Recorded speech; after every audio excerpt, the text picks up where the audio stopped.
안녕하세요. 저는 30대 여성입니다. 얼마 전 커뮤니티에서 남편의 외도로 고통을 받는 다른 분의 글을 올리신 걸 보게 되었어요. 가장 믿고 있던 사람에게 배신을 당하는 고통은 정말 이루 말할 수 없을 정도로 심하죠. 저 역시 세상에서 가장 믿었던 남편에게 배신을 당했었는데요. 지금은 오히려 늦기 전에 갈라선 게 잘한 것 같다 생각하고 있어요. 최고의 복수는 내가 잘 사는 걸 보여주는 거라고 하잖아요. 저도 요즘 잘 살기 위해서 더욱 노력하고 있답니다. 제 남편은 평범한 시골집 장남이었어요. 시골에서 농사를 짓는 집안이었고, 크게 잘 살지도 그렇다고 못 살지도 않는 평범한 집안이었죠. 결혼할 당시에 저는 온라인 판매 업체 쪽에 종사하고 있었는데, 결혼을 하게 되면서 남편 따라 시댁 근처로 이사를 오게 되었어요. 남편이 직장 생활이 맞지 않는다면서 시댁에서 하던 땅을 물려받기로 했었거든요. 근데 막상 결혼하고 농사를 짓는 남편을 보니 이게 평생 할 수 있을까란 생각이 많이 들었죠. 그래서 저는 농사를 짓는 남편을 도와주기 위해 옆에서 인터넷 판매를 시작하게 되었어요. 제가 사업을 시작하게 되면서 해마다 저희 농산물을 찾는 사람들이 점점 더 많아지기 시작했고, 사업이 점점 번창하니 저는 여기에서 가공품을 만들어서 판매도 했어요. 끝을 모르고 치솟던 수익은 제가 사업을 시작한 지 3년도 되지 않아 1년 수익이 수억 원에 이르게 되었어요. 그때까지만 하더라도 시댁 식구들이 모두 절 복동이라고 불렀습니다. 아이고, 우리 며느리가 복덩이로 우리 집에 들어와가지고 우리 집을 살리는구나. 며느라, 고맙다. 다 네 덕이야. 사실 아들이 멀쩡히 다니던 직장 그만두고 온다고 하길래 나는 너무 불안하고 마음이 쓰였거든. 군말 없이 남편 쫓아서 이 시골까지 온 너한테 얼마나 고마웠는지 몰라. 네가 옆에서 이렇게 잘해주니 우리가 이렇게 잘 살 수 있었던 거 아니겠니? 고맙다, 고마워. 어머님, 다 저희 잘 먹고 잘 살려고 하는 건데요. 어머님, 아버님께서 고생 안 하시고 편하게 지내시는 것만으로도 저는 행복해요. 다행히 사업이 잘 되어서 이렇게 집도 고치고 차도 새 걸로 바꾸니 저도 너무너무 좋아요, 어머님. 어머님, 아버님께도 감사드려요. 제가 사업해보겠다고 했을 때 한 번도 반대하지 않으시고 해보라고 하셨잖아요. 나는 네가 잘할 거라고 믿고 있었어. 다른 사람들은 몰라도 우리는 너를 완전히 믿었지 뭐. 다 네 덕이다. 이렇게 사업 시작을 안 했으면 우리가 평생이 많은 돈을 벌 수 있었겠니? 평생을 하루 종일 농사 지어도 못 벌었던 돈을 네가 이렇게 키워준 거야. 너무 무리하지 말고 이제는 사업도 많이 좋아졌으니 쉬엄쉬엄 일하렴. 몸 상할까 걱정이구나. 괜찮아요, 어머님. 아직 사업 시작한 지 3년밖에 되지 않아서 더 앞으로 달려봐야죠. 제품들도 이제야 출시했으니까 이것저것 업그레이드도 해보고 다른 것도 준비해 보려고요. 신경 많이 써주셔서 감사해요. 저도 앞으로 열심히 일해서 더 잘해 볼게요. 처음 시댁에서는 저를 볼 때마다 너무 좋아해 주셨고 아껴 주셨어요. 시댁 가까이서 살았지만 스트레스를 한 번 받지 않을 정도로 잘해 주셨죠. 남편과 결혼을 하기 전에 남편이 시골 분들이라 고지식한 면이 있을 거라고 했는데 전혀 그런 건 느껴지지 않았어요. 그렇게 결혼한 지 5년 차까지 되면서 사업은 계속해서 성장해 나갔고 꾸준히 수익을 내고 있었어요. 그러던 중 남편이 아이를 갖고 싶다는 얘기를 꺼냈는데 사실 저도 아이를 생각하지 않았던 건 아니었지만 사업을 운영하면서 임신하고 출산까지 생각을 하다 보니 엄두가 안 나더라고요. 이 소식을 알게 된 시부모님께서 본인들이 더 노력해서 사업도 잘 이끌고 가겠다며 먼저 휴식을 권해주셨어요. 유진아, 주호한테 들었어. 너희 아이 갖고 싶어 한다면서? 사업 걱정 때문에 아이 생각은 하고 있는데 선뜻 시작은 못 해보고 있다고 해서 우리가 뭐 도와줄 일 없나 알아봤거든. 찾아보니까 내 동생 딸이 너랑 비슷한 쪽에서 일을 하고 있다가 지금 좀 쉬고 있다고 하더라고. 너희만 괜찮으면 임신하고 출산하고 몸조리 할 때까지만이라도 얘한테 좀 봐달라고 하는 건 어떤가 싶어서 말이야. 아, 정말요? 일이 좀 많을 텐데. 안 그래도 직원을 더 구해야 하나 싶었거든요. 남편도 아이 갖고 싶다고 하고, 저도 이제 슬슬 임신 준비를 해야 하지 않을까 생각은 하고 있었거든요. 아이 낳고서 몸 좀 괜찮아지면 바로 일 다시 시작할게요.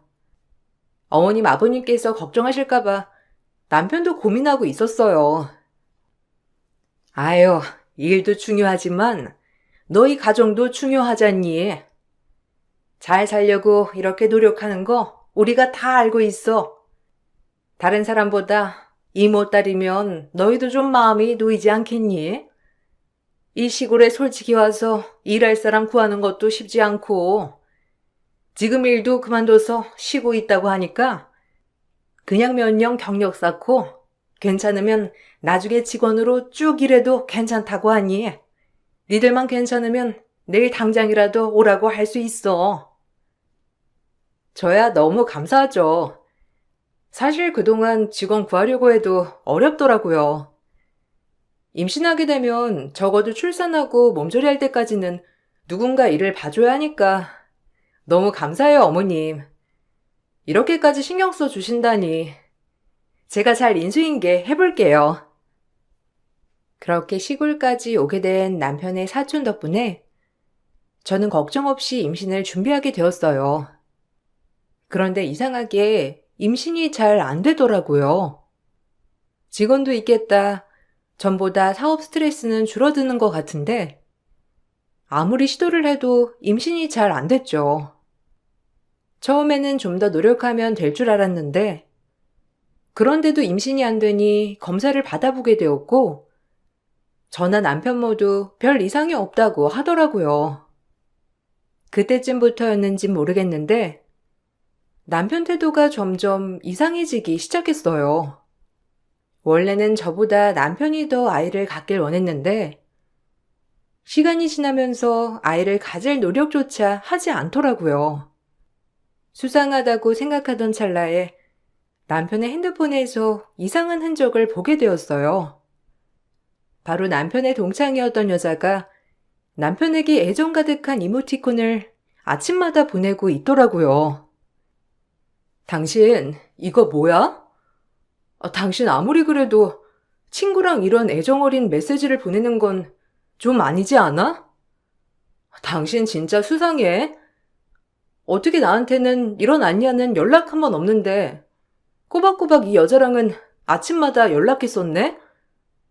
동창이라면서 어떻게 이렇게 친밀하게 연락할 수가 있어? 도대체 뭐 하는 사이야? 왜 남의 핸드폰은 보고 난리야? 아무리 부부라지만 프라이버시가 있지. 핸드폰 이렇게 뒤지는 건 잘하는 거야? 진짜 기분 나쁘다. 그리고 얘는 내 오랜 친구인 거 몰라? 당신한테도 말했었잖아. 여기 시골에서 학교가 하나라 초등학교부터 고등학교까지 친구들이 다 똑같다고. 당신처럼 도시에서 자란 사람들은 그런 거 모르겠지만 남자 여자 할 것 없이 다 친하다고. 아무리 그래도 결혼한 사람한테 하트 이모티콘 보내고 보고 싶다고 하는 건 선 넘는 거 아니야? 당신 친구들이랑 그렇게 애틋하면서 여기 내려와서는 친구들 누구 한 명 본 적 있어? 아무도 안 보면서 이 친구랑만 애틋하다는 건 말이나 되고? 당장 그만둬. 나 다음에도 이런 거 보이면 당신이랑 이 친구 그렇고 그런 사이라고 생각할 거니까. 당신은 친구도 없어? 무슨 여자랑 남자는 무조건 무슨 일이 있는 거야? 당신이야말로 선 넘는 거야. 왜 남의 핸드폰은 봐가지고 그러는 건데? 당신 요새 좀 예민한 거 알아? 임신 안 되는 게 내 탓도 아닌데 왜 하나하나 예민하게 생각을 해? 당신이 이러는데 내가 아이 가질 생각이 나겠어? 아유 진짜. 나 오늘 거래처 미팅 갔다 올 거고 늦게까지 접대야 해서 그 지역에서 자고 올 거니까 기다리지 마. 적반하장으로 화를 내는 남편을 보면서 뭔가가 있구나를 직감했어요. 남편은 제가 일을 그만두고 그동안 제가 관리했던 거래처를 관리하게 되었는데 수상한 일이 있기 몇 달 전부터 새로운 거래처를 뚫었다면서 자주 만나고 오기 시작했죠. 그렇게 접대를 해야 한다면서 저녁 늦게까지 술을 마시고 외박을 하는 날도 많아졌어요. 처음에는 사업이니 그럴 수 있다고 생각했지만 점점 그런 날들이 많아지기 시작하면서 좀 불만이 커졌고 남편과 다투는 날도 많아졌습니다. 시부모님은 처음에는 저를 달래시면서 제가 임신 때문에 스트레스 많이 받아 더 예민해진 것 같다고 하셨죠. 그런데 점점 저를 비난하시면서 남편 편을 드시더라고요. 어머님, 저 진짜 속상해요. 벌써 이틀이나 집에도 안 들어왔어요. 나온 김에 거래처 싹 돌고 접대하고 오겠다면서 연락도 통 안 되고 그렇다고 집에 오는 것도 아니고 남편한테 속상하다고 말해봤자 제가 예민하다고만 하고요. 어머님이 남편이랑 좀 얘기해 보시면 안 돼요? 제가 아무리 얘기를 해봐도 듣질 않아요. 예, 사업하는 남자가 밖에서 일을 해야지. 집구석에 앉아 있어서는 되겠니? 네가 이제는 사업에 크게 관여를 안 하니까 모르는 거지. 조가 얼마나 정신없이 일하는데 그거 하나 이해를 못 해줘가지고는. 그리고 임신이 안 되면 마음을 편하게 가져야지. 네가 자꾸만 주어를 달달 볶으니까 걔가 더 엇나가는 거잖니. 네가 어르고 달래고 집에 들어올 마음이 생기게 해야 하는 거 아니니? 어머님, 저 노력 많이 하는 거 아시잖아요.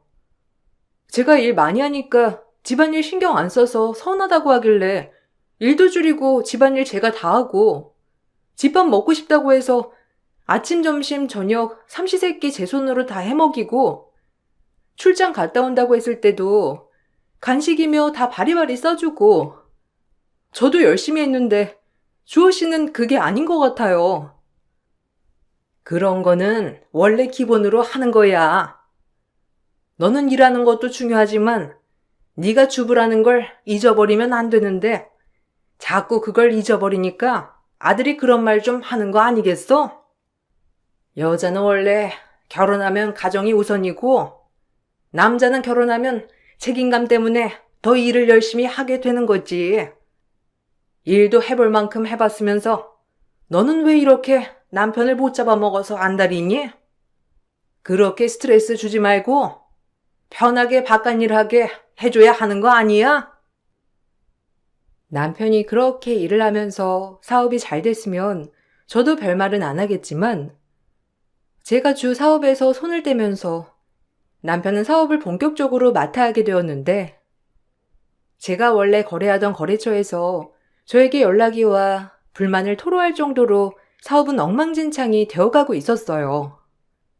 그럼에도 불구하고 남편은 기존 거래처를 관리할 생각도 하지 않고 신규 거래처만 뚫으려고 노력했고 저는 저에게 관심도 없을 뿐만 아니라 사업까지 망치고 있는 남편에게 큰 실망을 했죠. 심지어 시부모님까지 밖으로 도는 남편을 탓하기는커녕 저에게 비난을 하니 점점 더 마음이 뜨더라고요. 그때쯤 아마 전 시댁 사업에서 아예 손을 떼게 되었는데 제 의지로 나온 건 아니었죠. 시댁에서도 남편이 이제 다 맡아서 하길 원했고, 남편 또한 제가 하는 일이 없다 생각을 했어요.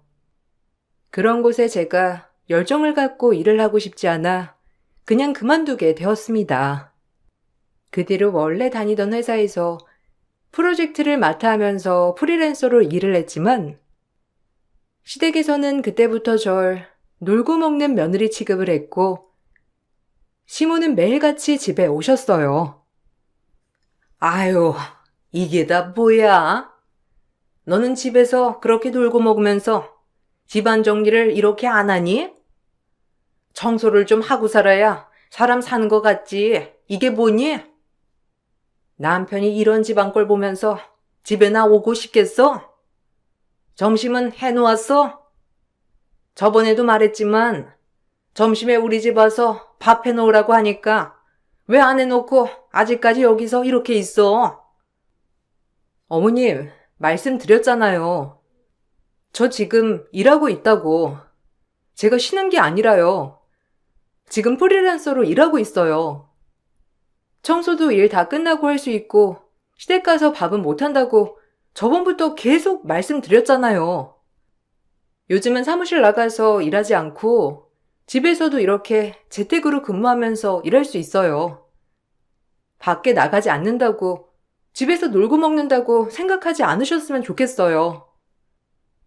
집에서 일을 한다는 게 말이나 되는 소리냐?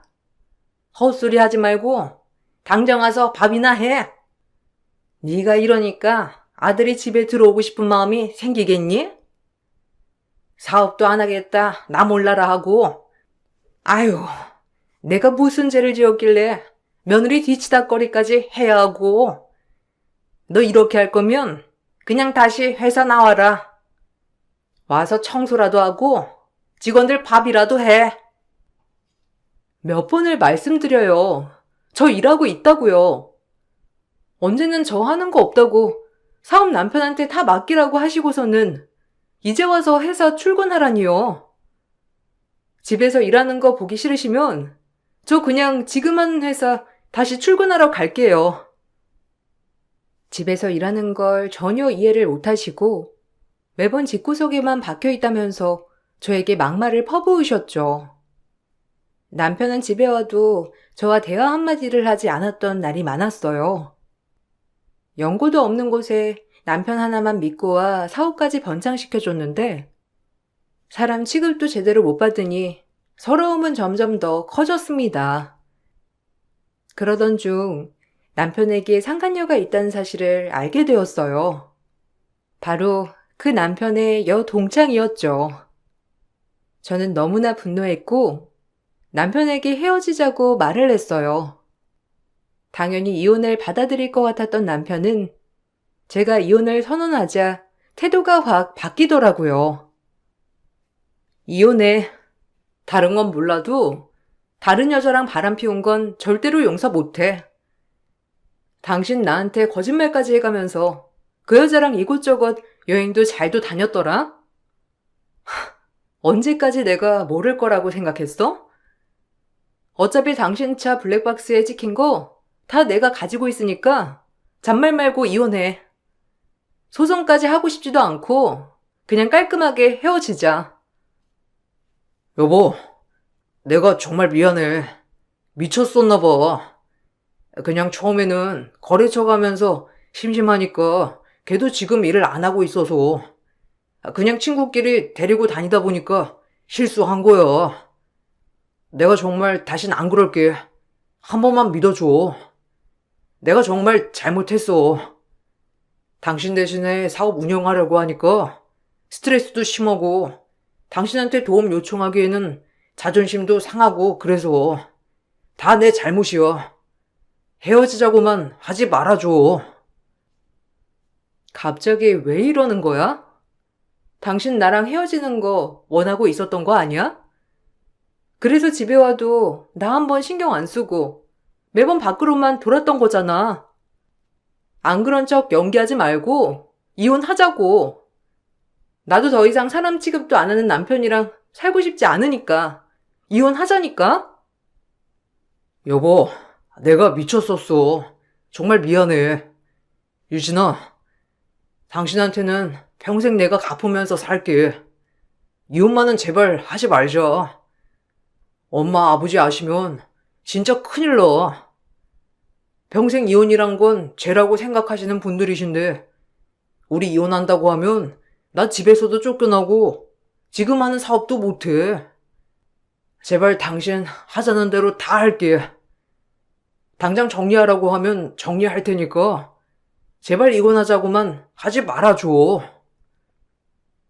남편은 외도가 들키자 저에게 갑자기 매달리기 시작했죠. 아마 시부모님께서 외도를 저지르는 걸 끔찍하게도 싫어하셨기 때문에 외도 때문에 이혼을 한다는 소식이 들어가게 되면 집에서 쫓겨나고 사업도 못할 거라는 걸 알고 있어서 그런 것 같았어요. 남편은 그 뒤로 집에도 꼬박꼬박 들어오면서 제 비위를 맞춰주기 시작했어요. 처음에는 절대로 남편과 살 수 없다고 생각했던 저도 한 번은 용서를 해줘야 되지 않을까 마음이 풀려버렸습니다. 아마 지금 생각해보면 냉정하지 못했던 제가 너무 바보 같지만 그때는 남편에게 애정이 남아있었기 때문에 한 번 더 믿고 싶었던 것 같아요. 그렇게 폭풍우가 지나가는 듯 했는데 남편의 태도는 6개월은 유지가 되더라고요. 다시 변하는 남편을 보면서 전 마음이 너무나 괴로웠어요. 다시 또 바람을 저지르고 있는 건 아닐까 걱정스러운 마음이 컸고 남편에게 제 마음을 털어놓기도 했지만 남편은 그런 저를 경멸했어요. 여보, 왜 이렇게 전화가 안 돼? 오늘 늦어? 일찍 들어온다고 해놓고선 집에 안 오길래 한참 전화했어. 무슨 일 있어? 미리 전화라도 해주지. 밥 차리고 기다리고 있었어. 당신 요새 무슨 일 있는 거야? 매일 꼬박꼬박 일찍 들어오다가 갑자기 안 와서 사실 좀 마음이 불안해. 당신 요즘은 이렇게 안 했었잖아. 전화도 안 받고 무슨 일 있는 거야? 그냥 안 오면 안 오는가 보다 생각해야지. 무슨 말이 그렇게 많아? 급한 일 있어서 전화 못 받았어. 그리고 사고가 났으면 애당초 지금 전화가 갔겠지. 전화 안 갔으면 그냥 급한 일 처리하느라 그런가 보다 하면 안 되는 거야? 뭐가 그렇게 불안한데? 나 당신 그럴 때마다 숨 막혀. 왜 지나간 일을 끄집어서 불안하다 어쩐다 하고 있는 거야? 뭐? 어떻게 그런 말을 할 수가 있어? 고작 6개월밖에 안 지났어. 당신이 잘한다고 해서 기회 준 건 잊은 거야? 전화라도 했어야지. 일찍 들어온다고 해놓고선 안 들어오니까 그렇다고는 생각 안 해? 지금 어딘데? 집에 언제 올 거야? 아이, 아직 일도 안 끝났어. 아, 왜 이렇게 집에 언제 오냐고 집착해? 당신 나 너무 의심하는 거라곤 생각 안 해? 아무리 내가 전에 잘못을 했다지만 이렇게 집착하면서 꼬치꼬치 캐무는 건 좀 아니지 않아? 이 정도면 당신 의부증이야. 오늘 좀 답답해서 안 되겠어.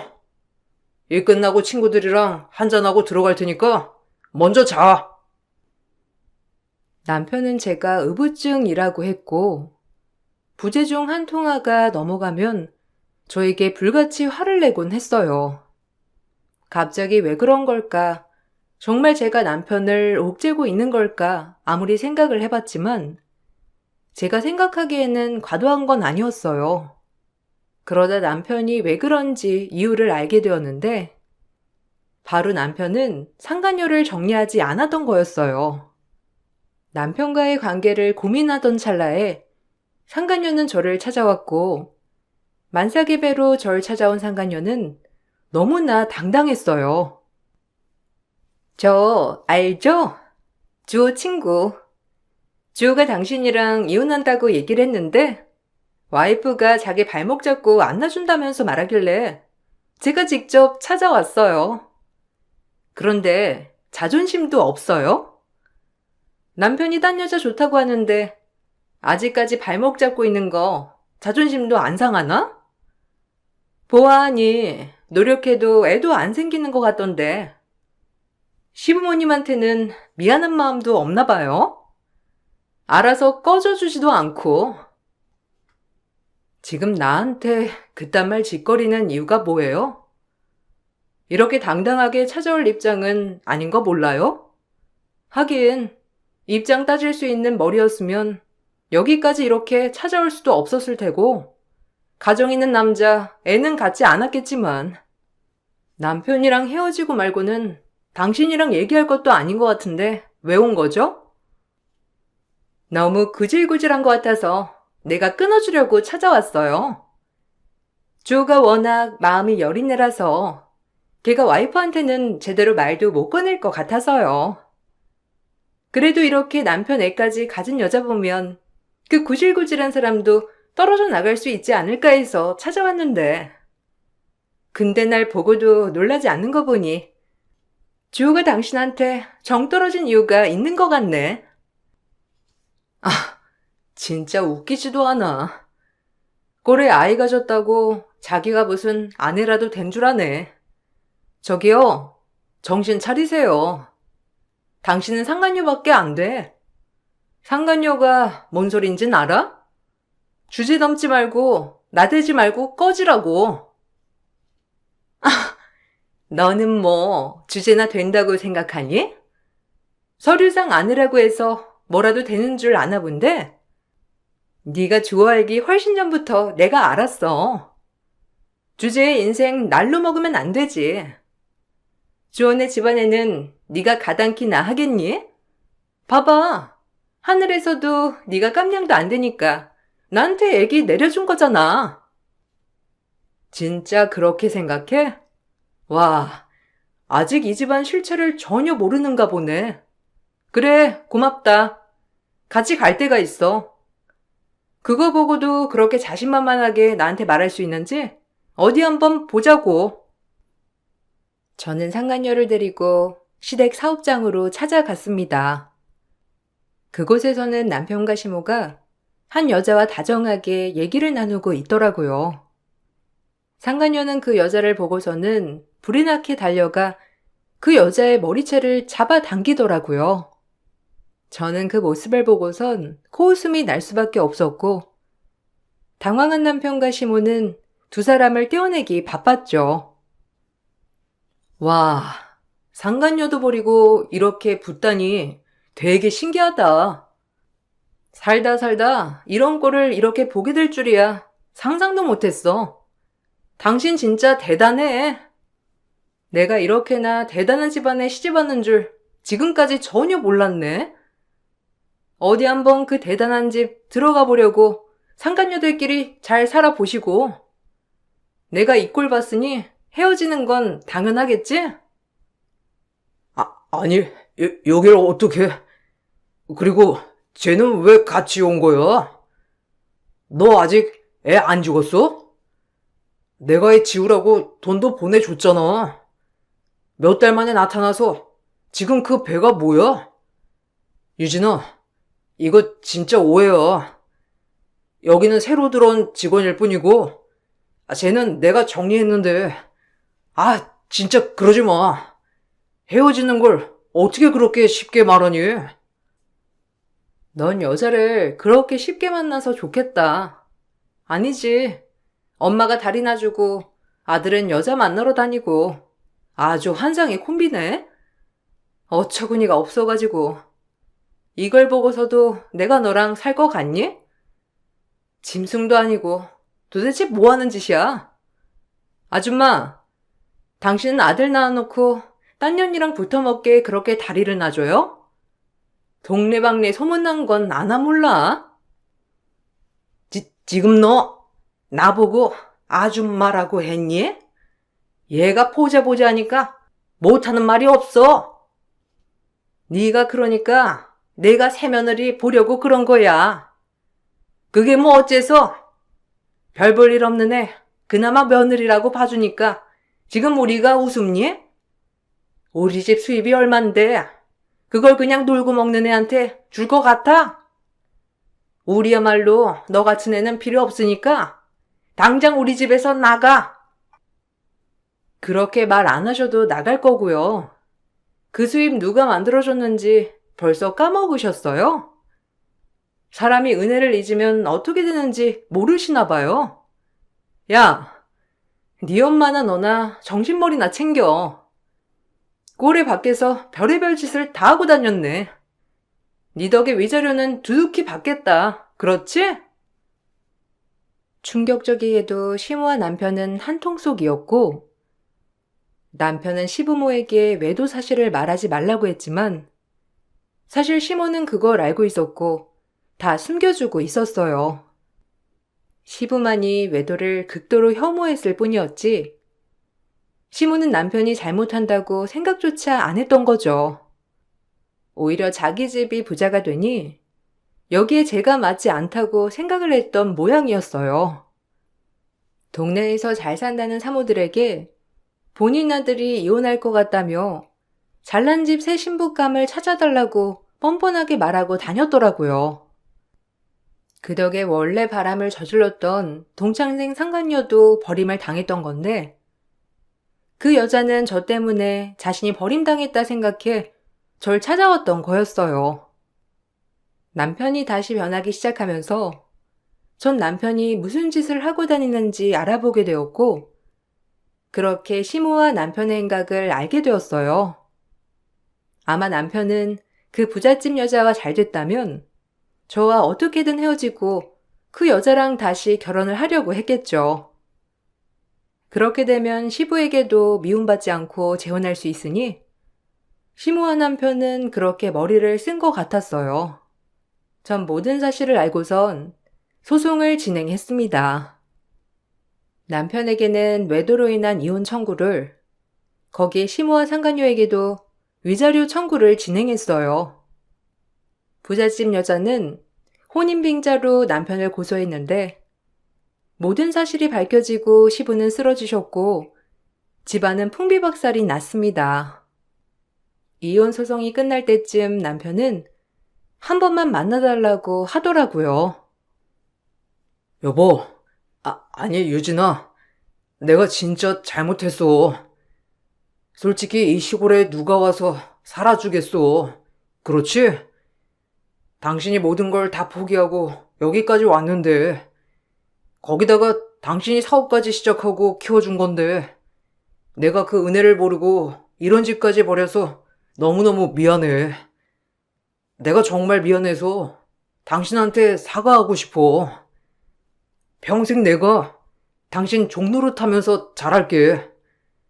우리 내일이면 소송 결과 나오잖아. 다시 한번 생각해보자. 우리 그래도 행복했던 시절도 있었잖아. 그렇지? 너나 다시 한번 생각해봐. 아니, 반대로 생각을 해보자. 내가 그랬으면 넌 어쩌을 것 같니? 아마 넌 세상에서 네가 제일 아깝고 귀중해서 내가 너한테 잘 안 해주는 것부터 난리가 났겠지. 아니냐? 난 지금까지 많이 인내했고 참아줬어. 그게 나를 위해서도 그랬지만 너를 위해서도 그랬고 네 집안을 위해서도 죽기 살기로 참았는데 뭐? 다시 생각을 해봐? 한 번만 더 기회를 줘. 솔직히 엄마가 옆에서 너무 채근해서 내가 홀라당 넘어간 것도 있었어. 우리 집이 갑자기 잘 살게 되니까 엄마랑 나랑 다 제정신이 아니었던 것도 있었고, 당신도 알잖아. 엄마 되게 고지식한 거. 옛날 뿐이라서 생각이 옛날 생각이라는 거.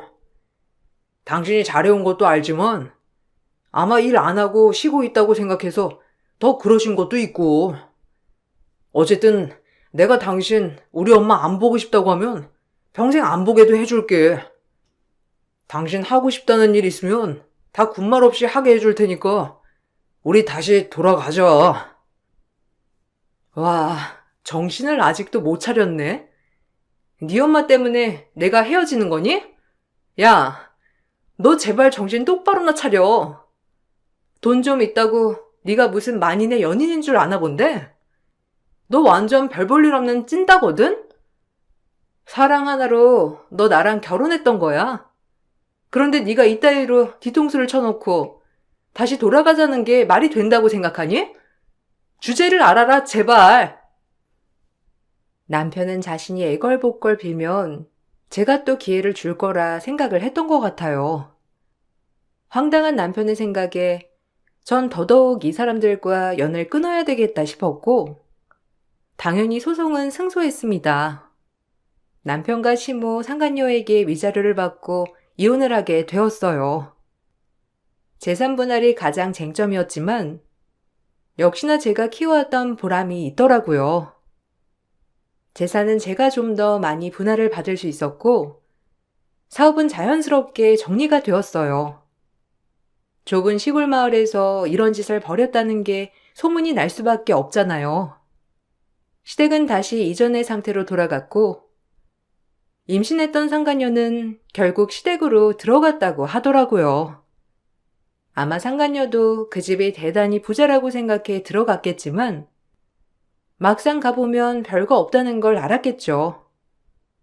이혼하고 1년이 지났는데 얼마 전 상간녀가 어떻게 알았는지 저한테 전화가 왔어요. 너, 네 남편 일부러 바람 피우게 한 거 아니야? 집안 꼴이 이따위인 거 알면서 나랑 바람 피우게 한 거 아니냐고. 어떻게 그렇게 좋은 차 사업하면서 재산이 하나도 없을 수가 있지? 지금 이거 나 속이려고 너네 다 한통 속인 거 아니냐고. 남편 집안은 자기 정도는 돼야 한다고 하던 사람이 갑자기 그게 무슨 소리지? 내 번호는 어떻게 알고 전화했어? 네 남편이나 간수 잘해. 나한테 전화 오는 거 차단하는 것도 이제 지겨우니까. 개벌은 난 못 준다더니만. 이렇게 하고 너 내 남편 꼬시려고 그러지? 나한테 복수하려고 그러는 거니? 아니다. 너 그냥 다시 데리고 가. 나도 이 집에서 나가고 싶으니까 다시 데리고 가라고. 어떻게 이런 집이라는 걸 나한테 말 안 해줄 수가 있어? 뭔가 착각하는가 본데 내가 말 안 해준 게 아니라 네가 눈 감고 귀 닫고 살아서 그런 거야. 모르겠니? 본처 놔두고 바람이나 핀 자식이랑 같이 사는 건 내가 아니라 너라고. 뻔히 결말을 알면서 들어간 건 네 잘못 아니겠니? 네 벌이라고 생각하고 곱게 받아 이거사. 펑펑 울며 자신의 신세를 한탄하는 상간녀의 목소리가 어찌나 통쾌하던지. 그렇게 남의 눈에 피눈물 흘리게 하고서는 참으로 뻔뻔하다 생각도 들었어요. 간간히 듣기로는 그 집 농사도 잘 안 되고 동네 사람들도 상종을 안 해서 농사일꾼 구하기도 어렵다고 하더라고요.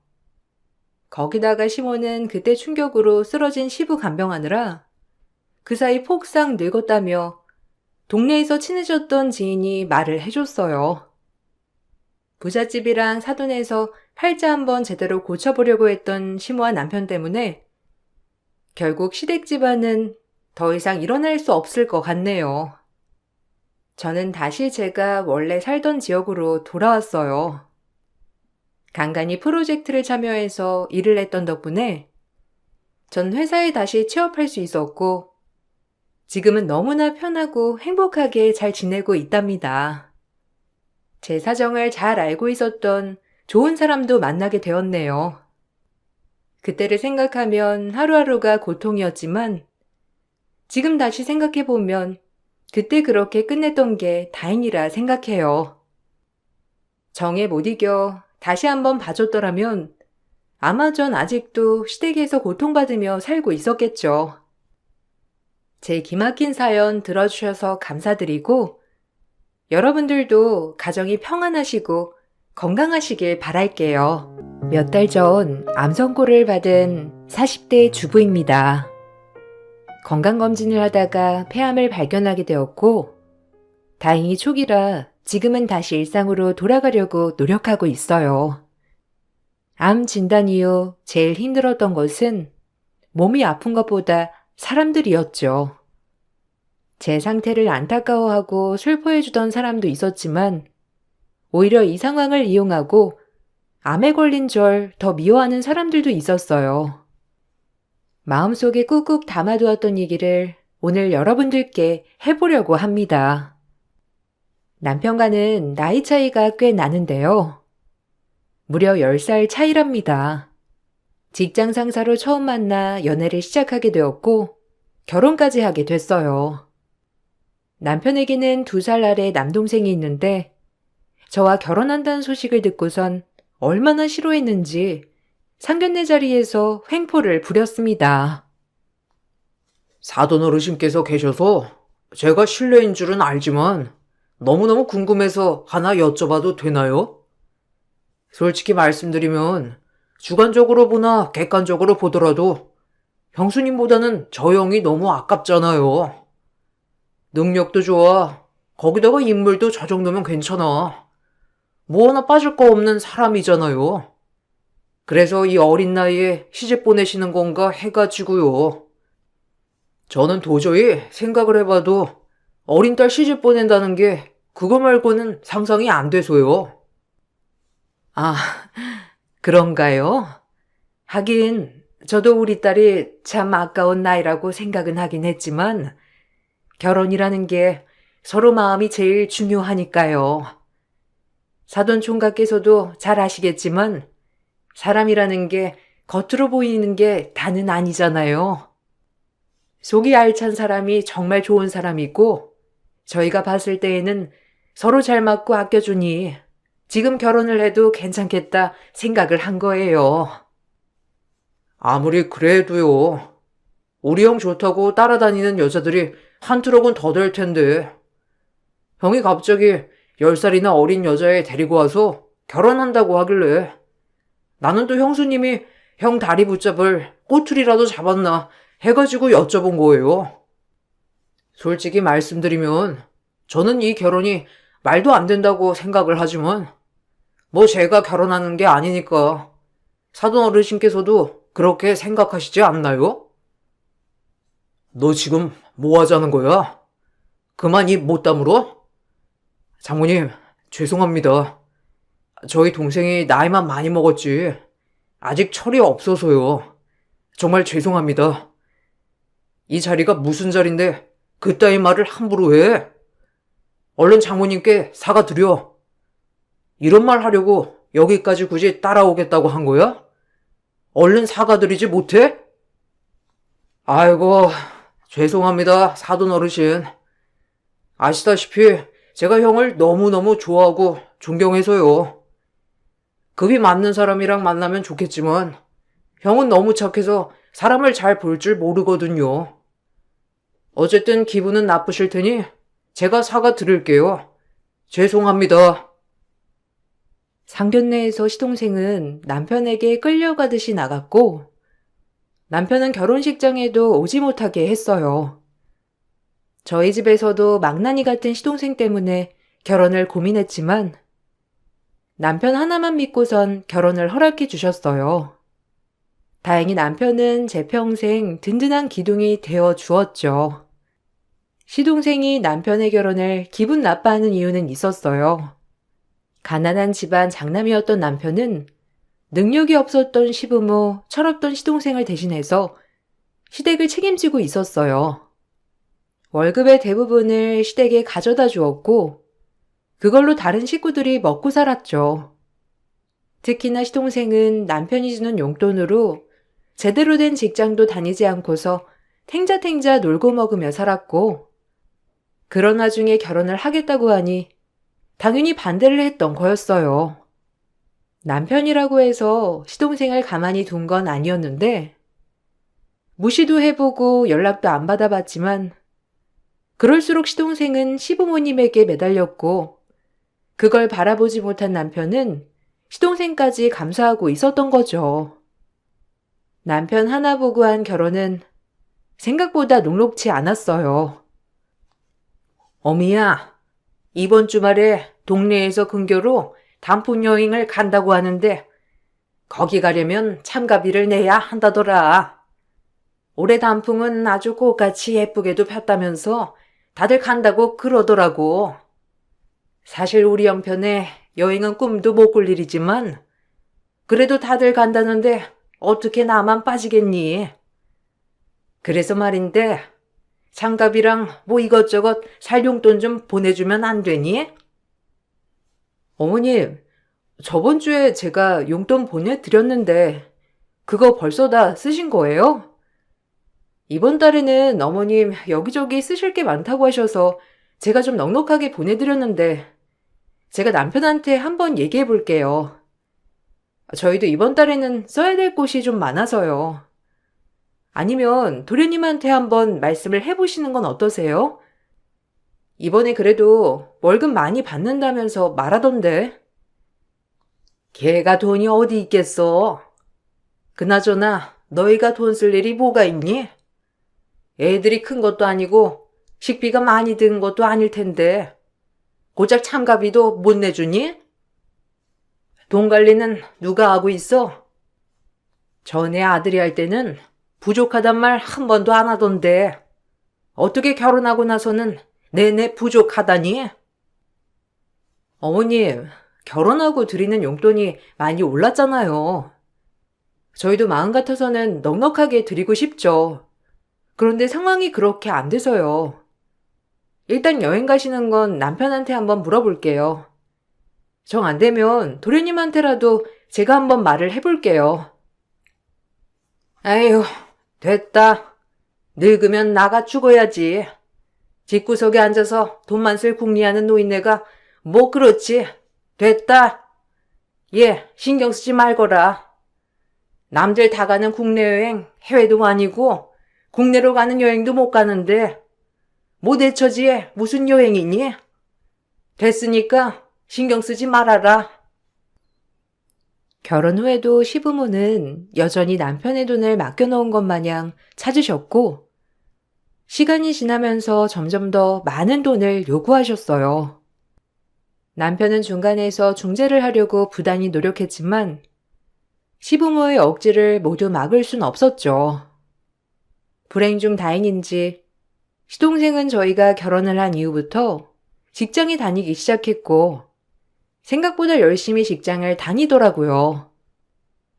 그런데도 시부모님께서는 시동생에게는 단 한 번도 용돈에 대해서 꺼내시진 않으셨는데 서운한 마음이 되기도 했죠. 시간이 흐르면서 시동생과 저희의 경제력은 많이 차이가 나기 시작했어요.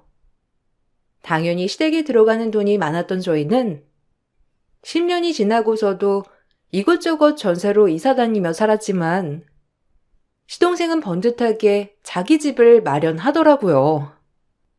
어떻게 그럴 수 있을까 생각했었는데 남편은 그 속사정을 다 알고 있었죠. 이번에 장훈이 집 구해서 나가는 거 알고 있지? 방 2칸짜리 아파트지만 그래도 혼자 살기에는 충분하고 또 집도 마련했으니 결혼할 여자도 빨리 만날 수 있지 않겠니? 다음 주에 이사한다고 하니까 그때는 다들 시간 좀 비워두고 와서 도와주렴. 언제 철들까 했는데 10년 꼬박 일하더니만 기어이 자기 집 마련하고 나가는구나. 대견하다, 대견해. 에이, 엄마. 내가 좀만 더 일찍 정신 차렸으면 방 2개가 뭐야. 4-5개는 되는 큰 집 하나 장만했지 뭐. 아쉽긴 해도 그럭저럭 깔끔하고 좋은 집 구한 것 같아서 나도 뿌듯하네. 엄마, 조금만 기다려.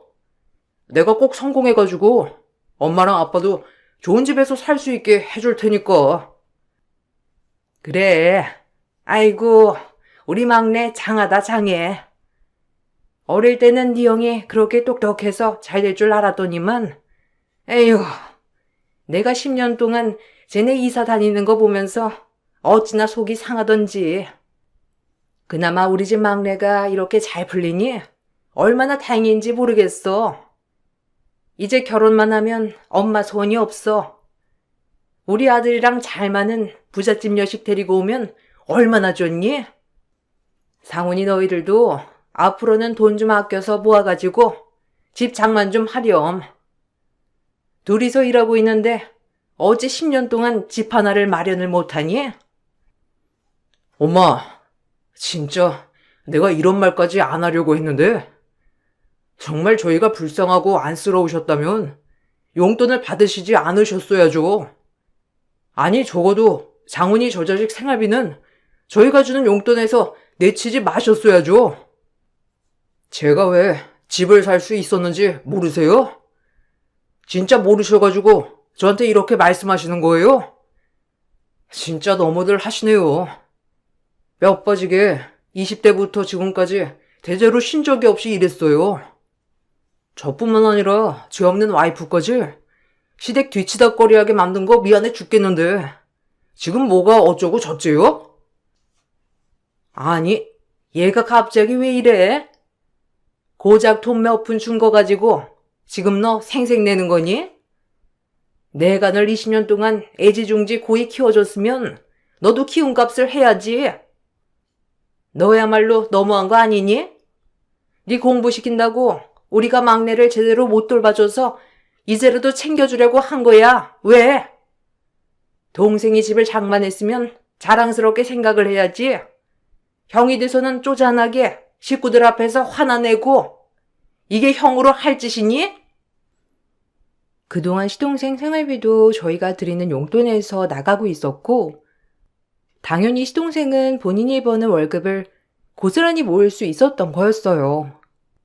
남편은 그 사실을 알고선 너무 속상해했지만, 시모는 남편의 그동안의 노력은 대수롭지 않아 하셨죠.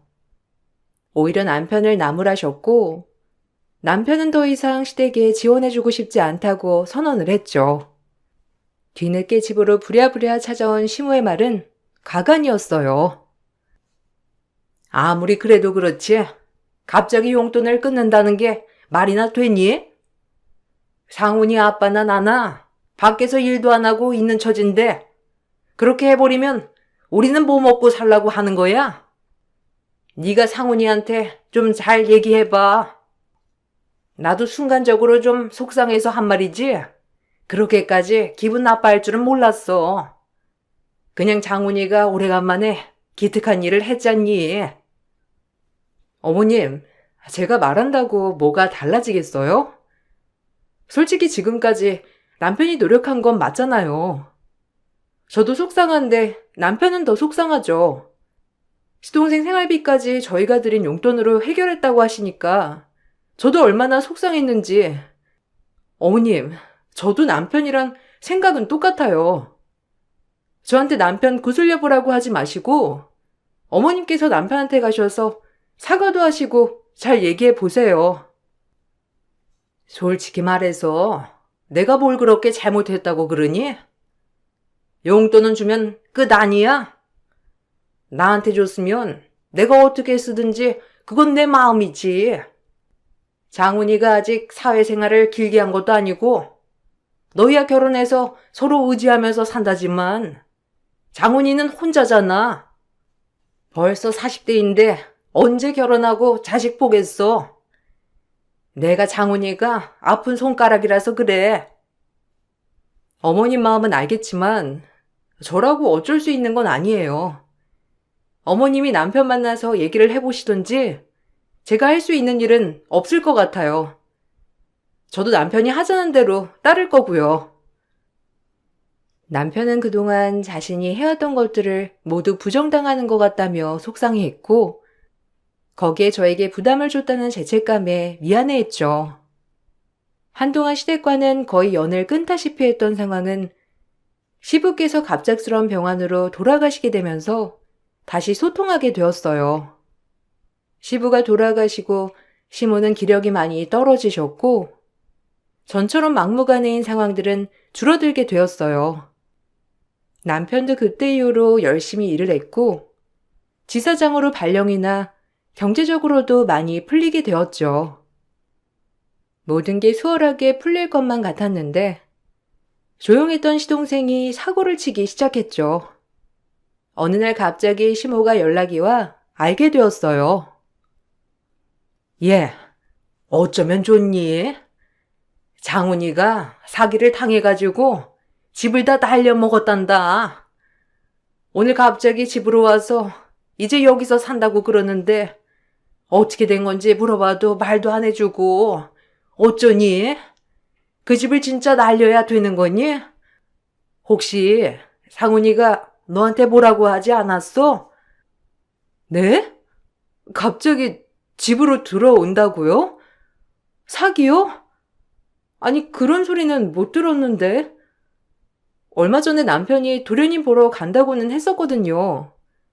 그것 때문에 갑자기 만나자고 했었나? 근데 돌아와서 별 얘기는 안 했었어요.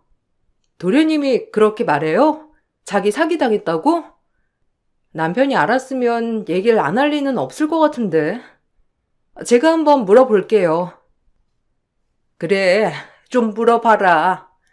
내가 아무리 물어봐도 장훈이는 그냥 사기 당했다고만 하니 답답해서 살 수가 있어야지. 그리고 사기 당했다고 하더라도 집까지 날릴 필요가 있겠니? 너희가 좀 도와주면 안 돼? 장훈이도 잘 살아보려고 그랬을 텐데 너네가 형으로서 좀 도와주고 그래야지. 아휴, 그 집이 아까워서 어쩌니? 회사도 그만뒀다던데 어떻게 하니? 무슨 상황인지는 일단 알아야 하니까요. 너무 걱정하지 마세요. 회사도 그만뒀대요? 아니, 그저께 남편한테 출장 가야 될 것 같다고 차 빌려달라면서 가지고 갔거든요. 뭔가 앞뒤가 안 맞는 것 같은데. 제가 확인을 해볼게요. 갑자기 본가로 들어온 시동생은 사기를 당했다고 했지만 알고 봤더니 시동생은 그동안 밖에서 노름을 하고 다녔던 거였어요. 10년을 꼬박 일해 번 돈으로 집을 구입하고 나서는 바로 직장을 그만뒀고 노름에 빠져 그동안 출근을 하는 것처럼 행세를 했던 거였죠. 노름의 말로는 재산의 탕진이었어요. 시모는 그 사실을 알고서는 거의 실신하기 직전이었습니다. 남편에게 애걸복걸하며 남은 시동생 빚을 갚아달라고 하셨고 결국 남편은 시동생의 돈을 갚아주게 되었어요. 단 조건이 더 이상의 문제는 일으키지 않을 것이며 만일 또 다른 문제가 생겼을 때에는 절대로 도와주지 않겠다는 조건이었죠. 한동안 시동생은 정신을 차린 듯 다시 직장을 구해 성실하게 다녔고 남편에게도 돈을 꾸준히 갚기 시작했어요.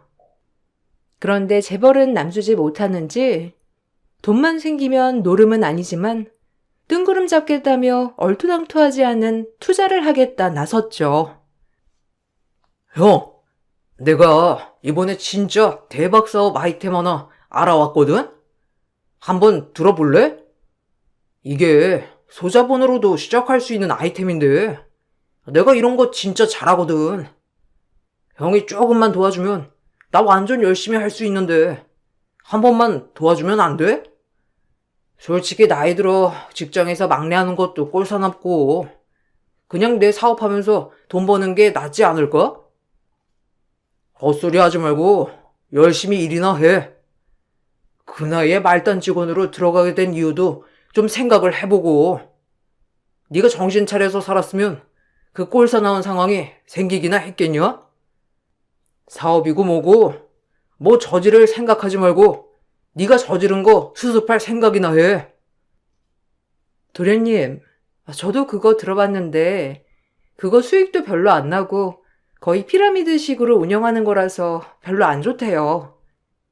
그냥 지금 직장 다니시면서 일하시는 게 더 낫지 않으시겠어요? 저희도 지금 당장 도와드릴 수 있는 형편도 아니고 조금 더 신중하게 생각을 해보세요.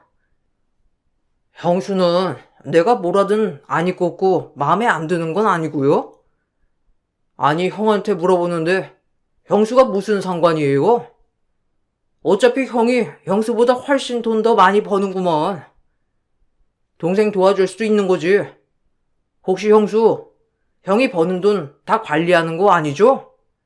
그러면 너무 양심 없죠. 버는 돈 자체가 클래스가 다른데. 이런 얘기는 그냥 가족끼리 할 테니까 형수는 빠져요. 너야말로 버릇없이 뭐 하는 짓이야? 네 형수 말이 맞아. 아무리 급해도 아무거나 시작할 수 없고 잘 알지도 못하는 거 바로 시작할 수는 없어.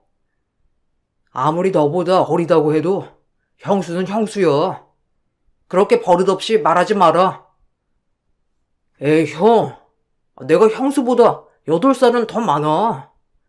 형이 그렇게 말하면 나도 서운하지.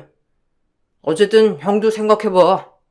내가 잘 돼야 엄마 걱정도 덜고 그러면서 형 걱정도 덜어지는 거 아니겠어? 형 버는 돈도 많잖아. 형이 조금만 도와주면 내가 진짜 열심히 해서 돈 많이 벌어서 얼른 형 돈 갚을 수 있어.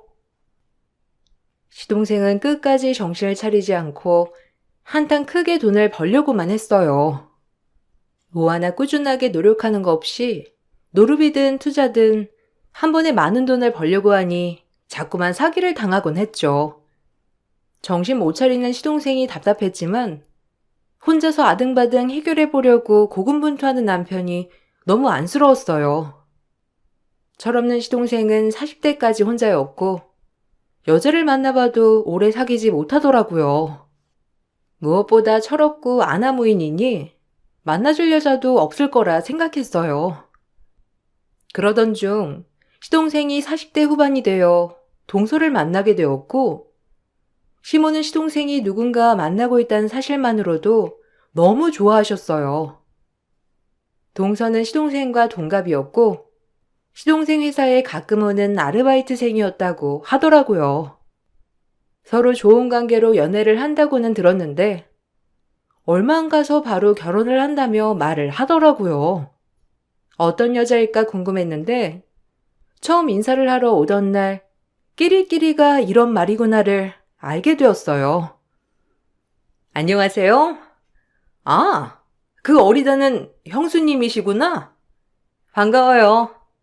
장훈 씨랑 8살이나 차이 난다고 해서 궁금했는데 액면가는 뭐 비슷비슷해 보이네요. 역시 출산이 무섭긴 해요. 그렇죠?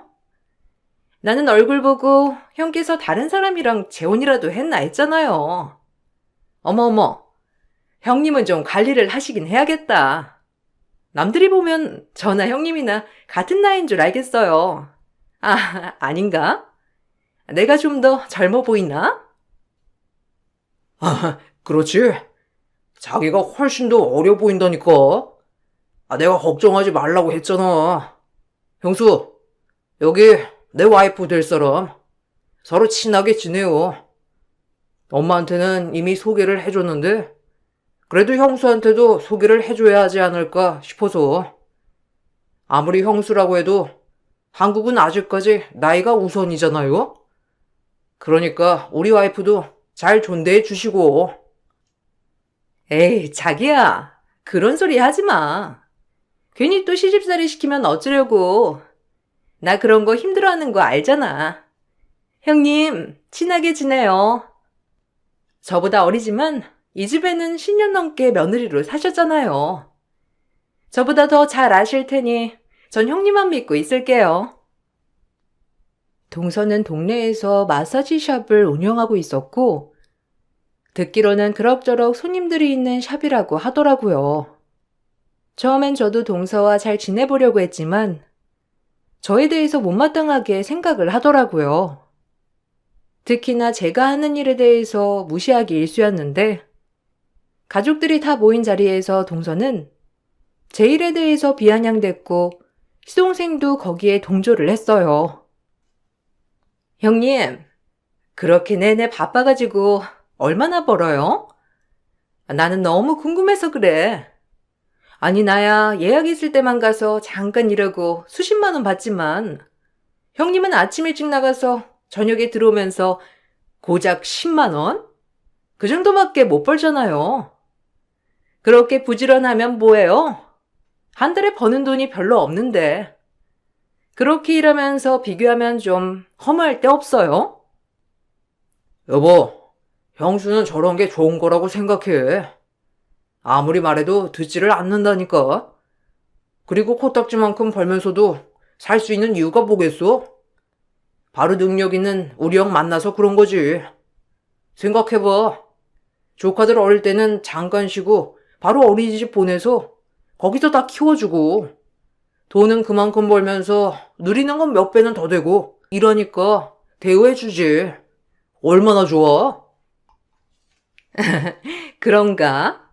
아니 나는 너무 안타까워서 그렇지.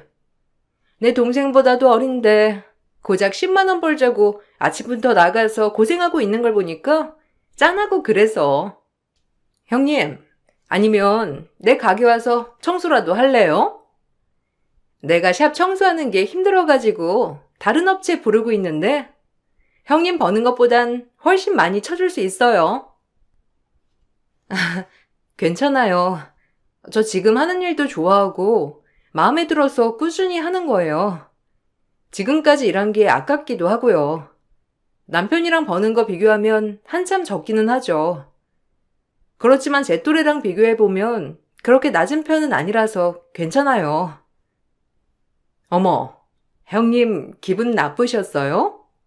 나는 그냥 돈이 적을 것 같아서 했던 말인데 기분 나빴다면 미안해요. 듣기로는 남편이 어릴 적에 좀 도와준 거 가지고 돈돈 그런다고 해서 난 또 많이 버는 줄 알았죠. 근데 알고 보니 별로 안 버니까 돈이 별로 안 되니 그동안 돈돈 거랬나 싶기도 해서 그런 거예요.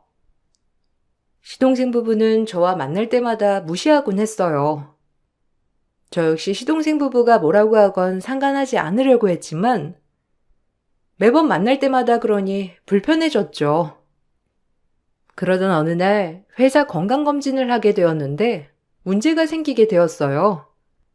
바로 폐암에 걸렸답니다. 다행히 증상이 나타나지도 않았던 극초반이라 항암으로 치료를 시작할 수 있었어요. 다니던 직장도 그만뒀고 남편도 휴직기를 내고 제 간병을 도와줬어요. 더 이상 암이 진행되지는 않았지만 꾸준히 관리를 해야 하는 상황이었죠. 폐암에 걸린 이후 집안이 발칵 뒤집어질 만한 사건이 발생하게 되었어요. 미세먼지가 초비상이던 날 갑작스럽게 동서의 도움 요청에 저는 부랴부랴 동서네 집으로 가게 되었는데 동서와 시동생은 같이 절 기다리고 있었죠. 동서, 무슨 급한 일 있어요? 전화 받고 깜짝 놀랐어요.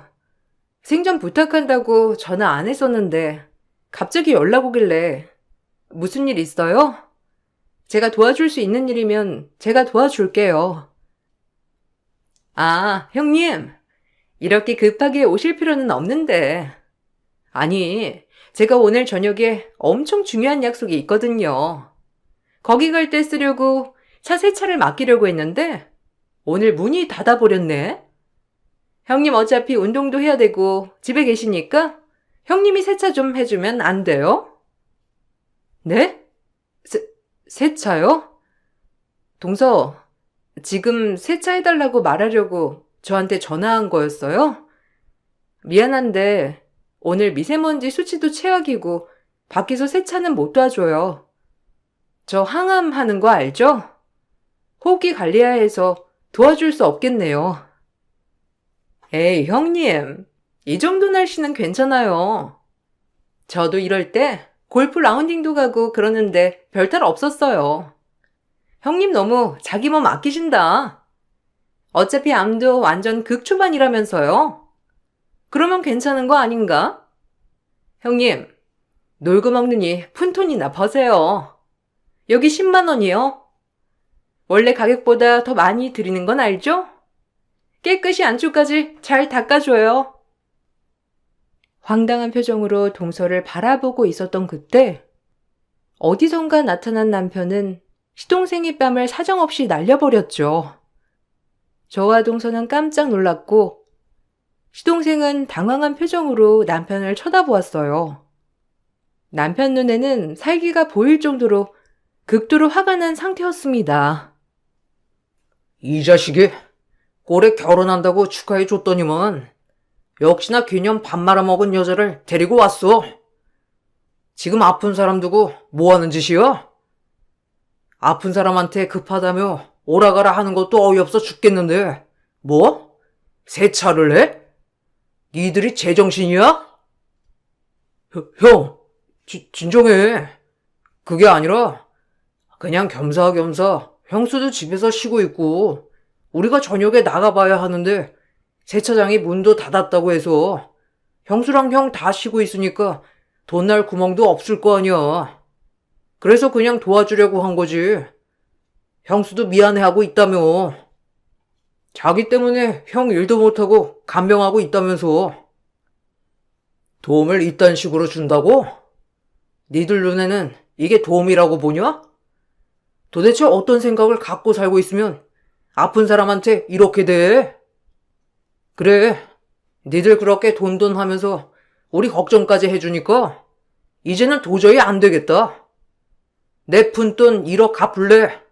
아니면 네 부인 바꿀래? 둘 중 하나 선택해. 아이 형, 왜 그래? 우리가 무리한 거 시킨 것도 아니고.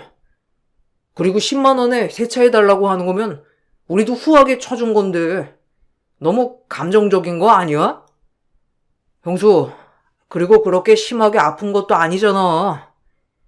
극초반이면 그냥 항암 받으면 낫는 거나 마찬가지인데 너무 오버하는 거 아니야?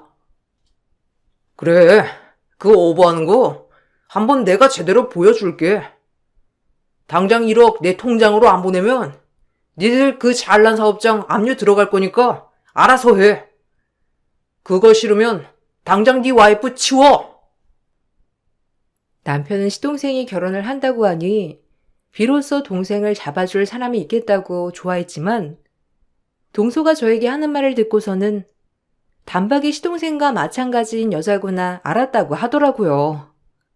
안 그래도 제가 나이가 적으니 더 갑질을 할 수도 있겠다는 생각에 걱정이 많았는데 갑자기 동서에게 전화가 오니 남편도 혹시나 몰라 저를 쫓아오게 된 거였죠.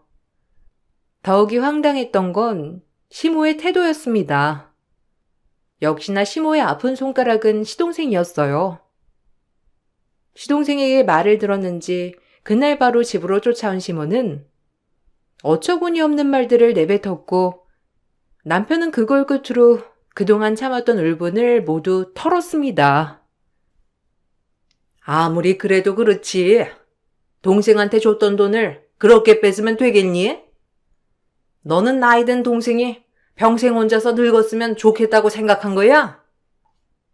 그것도 아니라면 어떻게 되었든 감정적으로 당장 내놔라 하지 말았어야지. 애가 오죽 서운했으면 나한테까지 찾아와서 말하겠어. 어머님, 그게 아니라요. 오늘 미세먼지가 심한데 저보고 세차하라고 하면서 시켜서 남편이 화나서 말한 거예요. 1억 빌려준 건 저도 몰랐고요. 남편이 많이 화나서 지금 말씀하셔도 별로 좋진 않을 것 같네요. 애미 너도 좀 그렇다. 애비가 옆에서 그러고 있으면 말려야지. 솔직히 말하면 폐암 초기는 암도 아니라더라. 항암만 받으면 낫는 걸 호들갑 떨면서 그렇게 천륜을 끊어서야 되겠니? 네가 아니고서야 우리 집에 분란이 있을 일이 뭐가 있어? 애민이가 아파서 지금 이 난리가 난 거 아니니? 그러게 몸 관리를 제대로 했어야지. 암이 뭐니?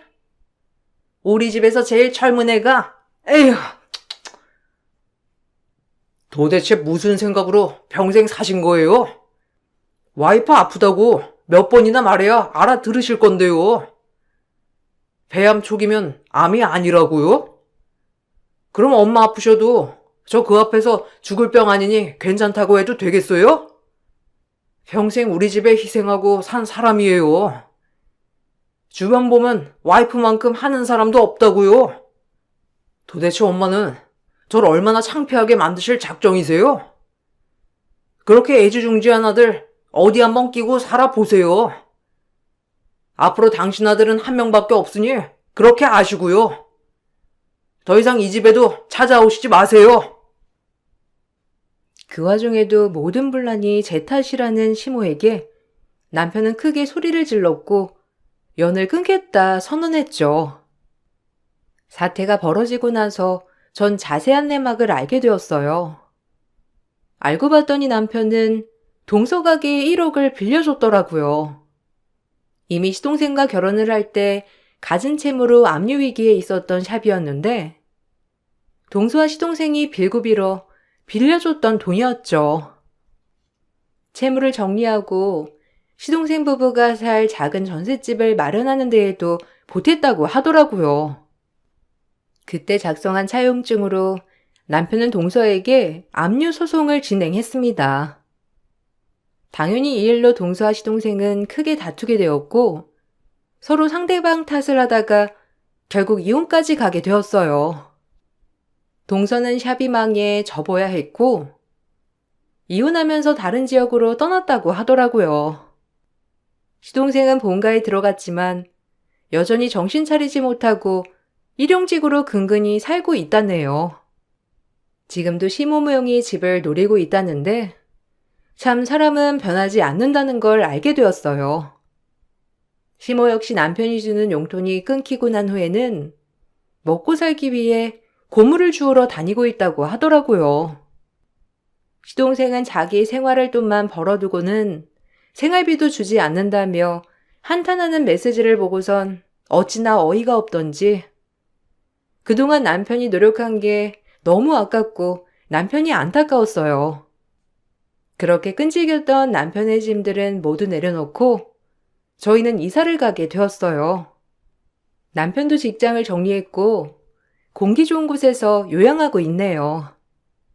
지금껏 그래도 열심히 살아왔던 덕분인지 이사를 온 곳에서도 남편은 금방 자리를 잡았고 제 건강 상태도 좋아지고 있답니다. 아마 스트레스가 없어지니 저절로 좋아지는 것 같아요. 남편은 애초에 처음부터 끊었어야 하는 걸 너무 늦었다며 후회하고 저에게 미안하다고 했어요. 전 그래도 끝까지 최선을 다한 남편이 기특하고 오히려 더 믿음이 가네요. 앞으로는 정말 사랑하는 우리 가족들과 행복하게 지내려고요. 긴 사연 들어주신 분들께 정말 감사드려요. 여러분들은 항상 건강하시고 행복하시길 바랄게요. 안녕하세요. 부록을 앞두고 있는 수원에 사는 여성이에요. 곧 있으면 둘째 아이가 태어나는데 휴직 후 태교를 항상 여기 사연을 듣는 낙으로 태교를 한 것 같아요. 저 역시 저의 이야기를 오늘은 한번 해볼까 해요. 전 한 번에 결혼을 했던 경험이 있는 돌아온 싱글이었어요. 불행하게도 결혼한 지 1년이 되지 않아 남편은 췌장암으로 사망하고 말았죠. 너무 큰 충격으로 저 역시 살아갈 의지를 잃은 그때 제 옆에서 힘이 돼주던 대학 동기가 있었고 처음엔 친구였지만 계속되는 동기의 대시에 저 역시 마음이 많이 쓰여버렸죠. 남편이 죽고 2년이 지난 그때 그제야 저 역시 남자로 보이기 시작하더라고요. 계속해서 마음속으로 밀어내고 다짐했는데 여자의 마음이란 그렇게 옆에서 챙겨주고 살뜰히 보살펴주니 마음이 열리게 되었어요. 그리고 이 사람과 함께라면 다시 시작을 해봐도 되겠다는 생각과 함께 행복한 미래를 꿈꾸게 되었답니다. 너 힘든 거 나한테 기대해. 내가 다 위로해줄게. 난 언제라도 기다릴 수 있어. 그러니까 내 옆에만 있어줘. 어떻게 내가 네 옆에 있겠어. 난 결혼도 해봤고 사별도 했던 여자인데 앞날 창창한 네 앞길을 내가 어떻게 막니? 내가 괜찮대잖아. 그리고 사별한 게 네 잘못도 아니고 내가 다 이해한다니까. 너도 행복해질 권리가 있어. 그래도 이건 아닌 것 같아. 남들이 보면 욕해. 네가 뭐가 아쉬워서 나 같은 여자를 만나. 그냥 좋은 여자 만나도록 해. 네가 나한텐 좋은 여자야. 그러니까 그런 말 마. 행복하게 해줄게. 네가 아팠던 거 다 내가 보상해 줄 거야. 나만 믿어. 저도 사람인지라 어찌나 고맙고 마음이 쓰이던지 결국 저희는 연인이 되었답니다. 평생 웃지 않을 것 같았지만 지금의 남편을 만나고 정말 많이 웃었어요. 절 위해 많이 노력해주고 제 옆에서 엄청난 힘이 되어주던 사람이었거든요. 그리고 이 남자를 욕심내게 되었고 남들이 손가락질 할지언정 이 남자와 평생을 함께하고 싶다고 생각하게 되었죠.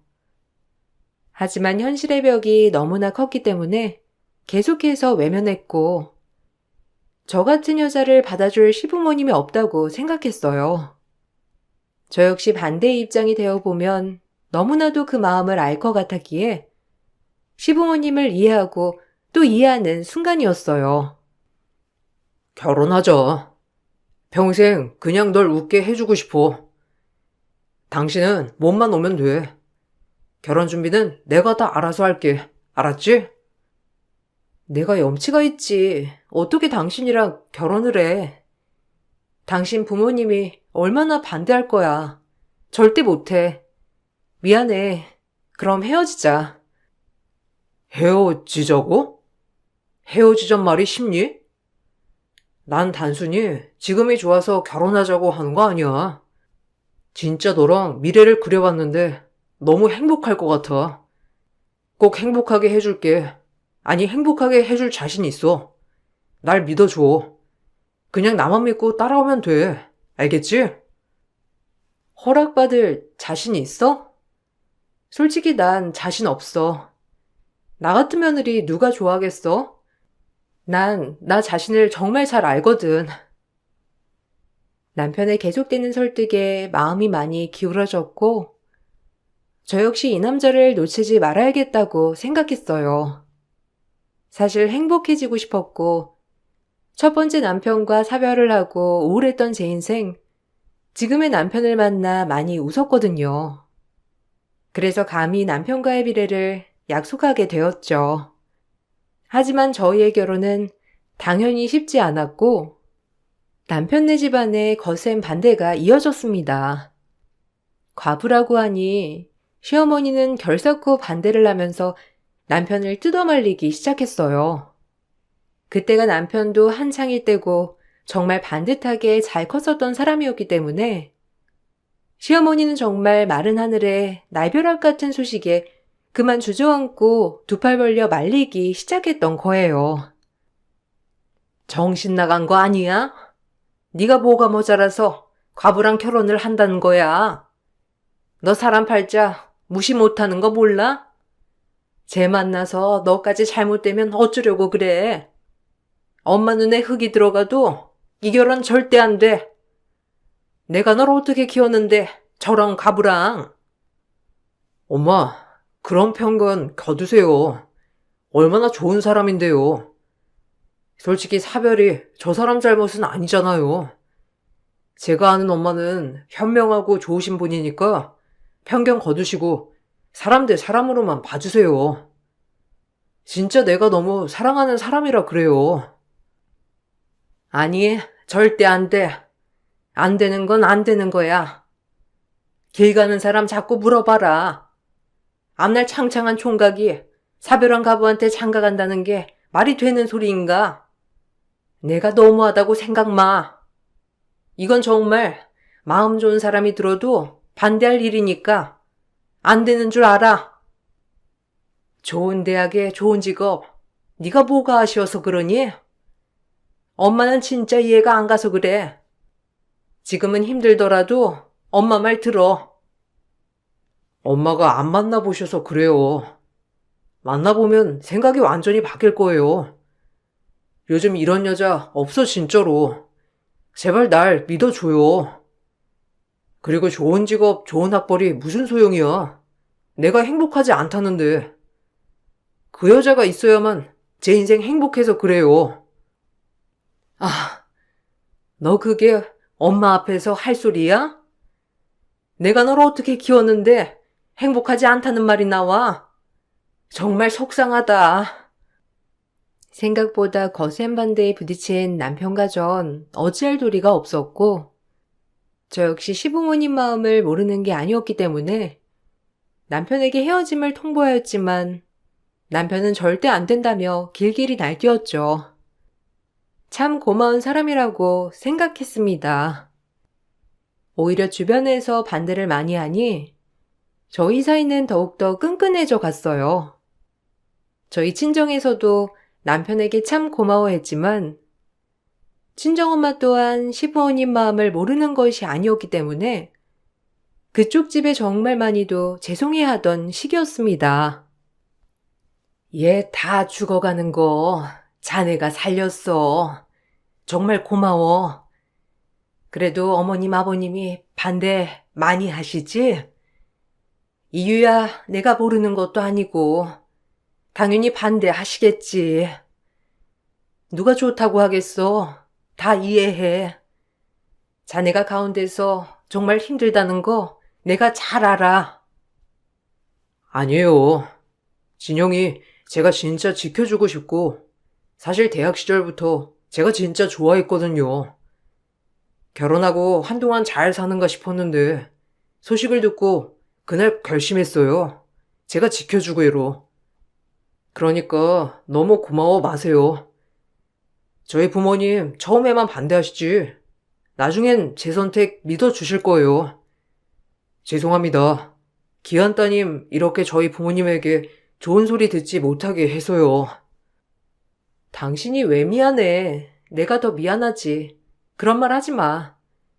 당신 아니었으면 나 진짜 지금 이 세상에 없었을지도 몰라. 이렇게 예쁘게 만나고 끝이 좋으면 좋으련만. 그래도 너무 몰아붙이지 마. 내 딸이 행복하길 바라지만 사람 마음 다 똑같아. 귀하게 키운 아들 누가 가부장가 보내고 싶겠어. 어머님 마음 모르는 거 아니라서 내가 더 미안하고 죄송하네. 제가 어떻게든 설득할 겁니다. 어머님은 그냥 믿고 기다려주세요. 진영이랑 있어야 제가 행복하고, 또 진영이도 이제 제가 웃게 할 거거든요. 아직은 저희 집에 반대가 심하지만 언젠가 꼭 저희를 인정해 주실 거라고 믿어요. 그러니까 믿어주세요. 절대 변하지 않는 남편에게 고마웠고 친정 부모님에게 죄송한 마음이었죠. 그리고 며칠 뒤 모르는 번호로 전화가 와서 받았더니 남편의 어머님이셨습니다. 고상하고 차분한 목소리로 저에게 만나자고 얘기를 하였고 남편 없이 저흰 만나게 되었죠. 너무 긴장을 했지만 생각보다 정말 고상하시고 상냥하셨어요. 물세례까지 생각했던 저였으나 어머님은 그런 분이 아니었고 오히려 어머님이 너무 좋으신 분인 걸 알게 된 날이라고나 할까요? 참 제 마음도 혼란스럽고 복잡해졌어요. 이렇게 좋은 분이 나 하나로 인해 괴로워하고 힘들어 하시는구나 알게 되니 제 마음이 너무 괴롭기 시작했거든요. 처음 뵙겠습니다. 이진영이라고 해요. 세중 씨한테 말씀 많이 들었는데 먼저 찾아뵙지 못해서 죄송해요. 인사치레 받으러 온 거 아니니까 앉아요. 그냥 내가 왜 전화했는지 당연히 알겠죠? 거두절미하고 우리 세중이랑 헤어져 줘요. 아가씨 사연 모르는 거 아니지만 진짜 이건 아니잖아. 입장 바꿔서 누가 좋다고 하겠어요? 나 진짜 우리 세중이 정말 귀하게 키웠어. 어렸을 때부터 몸도 많이 아팠어서 내가 애지중지 얼마나 아껴서 키웠는지 알아요? 아, 죄송합니다. 어머님 마음 다 알아요. 그런데 정말 헤어짐이 쉽게 되지 않아요. 진짜 염치 없지만 어머님이 한 번만 저희를 이해해 주시면 안 될까요? 제가 정말 잘할게요. 세중 씨한테도 그리고 어머님, 아버님한테도요. 진짜 잘할게요. 아니요. 그런 말 마요. 그냥 헤어져 줘요. 우리한테 잘할 필요 없어요. 나 솔직히 그렇게 잘난 신부감 바라지도 않아.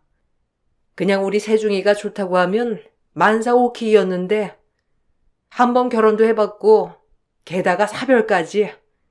이건 아닌 것 같아서 그러는 거예요. 아간 씨한테 내가 왜 이런 말 하고 싶겠어. 아가씨도 어디 가면 귀한 자식인데 내 입에서 이렇게 모진 말 하지 않게 해줘요. 아들 가진 부모라 지금 어떻게든 말려야 하기 때문에 이렇게 말하는 건데 말하는 나도 마음 아프고 힘들어서 그래요. 어머님, 제발요. 제가 진짜 잘할게요. 그러니까 허락해 주세요. 아니, 허락해 달란 말 안 할게요. 그냥 지켜봐 주세요. 미안해요. 난 절대 안 변해. 오늘 이 말 하려고 나왔어요. 세중이한테는 말이 도통 통하지가 않아서 말이야. 아가씨도 별반 다를 게 없네. 일단 일어날게요. 내 말 무슨 말인지 천천히 생각해보고 좋은 결론, 아니 현명한 판단했으면 좋겠네. 전 세종씨가 하자는 대로 따를 거예요. 어머님, 저도 이번만 이기적이면 안 될까요? 정말 죄송하고 또 죄송합니다. 아니요. 오늘 일 잘 생각해보고 판단 내려줘요. 지금이야 못 헤어질 것 같지만 또 사랑 별거 아니거든. 그럼 일어날게요. 조곤조곤 점잖게 말씀하시는 어머님께 할 말이 없었어요. 차라리 욕이라도 하거나 못된 말을 하였으면 더 이악 물고 남편을 포기해 못한다고 했을 텐데 저에게 제발 부탁한다는 간곡하게 한마디를 하니 정말 할 말이 없더라고요. 입장 바꿔 생각해봐도 저 역시 그랬을 것 같다는 마음이 들면서 어머님의 마음을 온전히 이해할 수 있었어요. 그리고 마음속으로 참 많이 괴로웠고 누구 좋으라고 내가 이렇게 이기적일까 하는 마음이 하루에도 수백 번, 수천 번 왔다 갔다 하면서 제 자신을 괴롭혔어요. 우리 헤어지자. 이건 아닌 것 같아. 사실 어려서 친오빠도 사고로 죽고 지금 남편도 죽고 난 늘 불행했었어. 근데 당신이랑 결혼해서 남들까지 불행하게 하고 싶지 않아. 내 마음 이해해 주라. 어머님 참 좋으신 분이더라. 그런 분 마음 아프게 하고 싶지도 않고 그냥 우리 인연은 여기까지인 것 같아. 미안해. 아니 그리고 너무 고마웠어 그동안. 그만하자. 너랑 헤어지면 내 삶이 불행해질 거라곤 생각 안 해? 난 절대 너랑 못 헤어져. 내가 설득할게. 그러니까 제발 헤어지자고 말하지 말아줘. 내가 괜찮대잖아. 너랑 결혼해서 살 당사자가 괜찮다는데 왜 그래? 엄마한텐 내가 잘 얘기할게. 왜 그래 정말. 그냥 헤어져 줘. 솔직히 당신이면 더 좋은 여자 줄 섰잖아. 지금이야 마음 아프지만 나중엔 괜찮을 거야. 그리고 부모님한테 잘해드려. 그냥 이게 다 두루두루 남들을 위해서 좋은 것 같아. 우리가 지금 너무 이기적인 것 같기도 하고. 너랑 함께하지 않으면 내가 불행하대잖아. 난 절대 못 헤어져. 네가 나한테 마음이 식은 게 아니라면 그냥 나만 믿고 따라와줘. 네가 나한테 마음이 식거나 하면 그땐 헤어져 줄게. 근데 외부 요인으로는 헤어지고 싶지 않아. 절대로. 몇 차례 이별을 고했지만 남편은 저와 헤어져 주질 않았고 본인의 어머님을 설득하겠다고 자신만만하게 얘기하였죠. 그렇게 한 1년 6개월 정도가 흘렀고 절대 축복받지 못하는 결혼은 하고 싶지 않았기 때문에 계속 기다렸습니다. 그러는 사이 마음이 많이 지쳐가기도 했고 이게 뭐 하는 짓인가 싶은 마음도 들었어요. 사랑만 가지면 뭐든 다 할 수 있다고 생각했는데 계속되는 거센 반대에 부딪히자 마음이 참 괴롭고 삶이 팍팍하다는 느낌이 많이도 들더라고요. 계속되는 시부모님의 반대에 부딪히자 죄송스럽게도 저희 엄마가 나서서 시부모님을 설득하기 시작하셨습니다. 제가 이렇게 뵙자고 해서 놀라셨죠? 자식 가진 죄인이 무슨 할 말이 있겠냐마는 아이를 저렇게 좋아하는데 한 번만 이해해 주시면 안 될까요? 제가 세종 시어머님 마음 이해 못하는 게 아니거든요. 저 역시 아들 하나 잃고 딸 하나 있는 거 그저 행복하기만을 바라는데 그렇게 세종이 옆에 있으면 행복해하네요. 절 이기적이라고 욕해도 좋아요. 허락해 주세요. 아, 죄송합니다. 저도 귀한 딸에게 이런 말 하는 거 정말 힘들지만 제 마음 다 아실 거라고 생각해요. 전 제 아들 그냥 평범한 여자 만나서 결혼하길 바래요. 뭐 결혼 한번 했다는 게 요새 세상에 흠이냐고 하지만 제 자식이 그런 결혼을 한다고 하니 말려지네요. 저 역시 이렇게 면전에 대고 얘기하고 싶지 않아요. 제 마음을 오히려 이해해 주시면 안 될까요? 아, 알죠. 제가 왜 모르겠어요. 그냥 자식이 원하는 거 해주고 싶어 하는 부모라고 생각해 주세요. 죄송합니다. 세중이가 좋다고 하면 이유가 있겠죠. 분명 좋은 여자일 거라고 확신합니다. 그런데 그냥 평범하게 살았으면 좋겠는 부모 욕심이라고 해두죠. 죄송해요. 딸 가진 어미로서 마음 아프실 텐데 이런 말해서 죄송하네요. 먼저 일어날게요. 하지만 시어머님은 그럼에도 절대 허락할 수 없다고 하면서 저희 엄마에게 못을 박았다고 했어요. 모든 일이 저 때문인 것 같아 얼마나 죄송스럽던지. 하지만 엄마는 저를 위해 무엇이든 다 할 수 있다고 하면서 저를 또 감동시키고 마음 아프게 하였어요. 엄마, 너무 미안해. 나 때문에 당하지도 않아야 할 일까지 당하네. 근데 난 세종씨 부모님 마음 이해해. 당연하지. 엄마도 그래. 그렇게 허락 못하겠다고 하면서도 그래도 너 생각 많이 하더라. 상처받을 것 같다고 그냥 본인들이 안 된다는 거지. 넌 좋은 사람일 거래. 그 말을 듣는데 엄마 눈에서 눈물이 얼마나 났는 줄 아니? 참 좋으신 분들인 것 같더라고. 그럼에도 본인들이 안 되는 거지. 하나밖에 없는 아들인데 솔직히 평범한 여자 만나서 결혼시키고 싶겠지.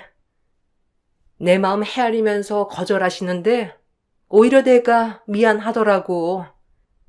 엄마도 그 마음 모르는 거 아니라서 참 뭐라고 할 말이 없더라.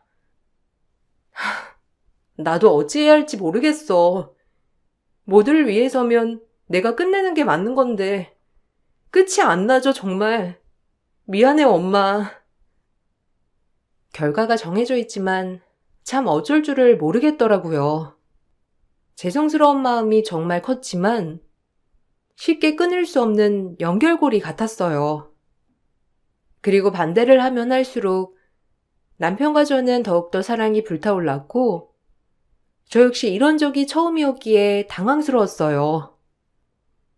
아무리 기다려도 결사 반대야. 내 마음 절대 안 변해. 결혼하려거든. 그냥 엄마 없는 셈 치고 결혼해. 그러면 되겠지. 어떻게 그래요? 엄마 그냥 마음 좀 돌려주세요. 솔직히 사별한 게 진영이 잘못이 아니잖아요. 이 정도 기다렸으면 못 이기는 척하고 받아주시면 안 돼요? 나 엄마 실망시켜드린 적 없잖아요. 그러니까 엄마가 한 번만 져주면 안 돼요? 똑같은 말 반복하게 하지 마라. 몇 년이 지나도 안 변해. 내가 괜히 안 된다고 그래? 웬만해야지. 더 이상 입 아파. 네가 계속 이러면 그 여자한테 더 못할 짓 하는 거야. 그 여자도 이렇게 계속 반대 받아봐라. 마음이 어떻겠니? 넌 너밖에 몰라.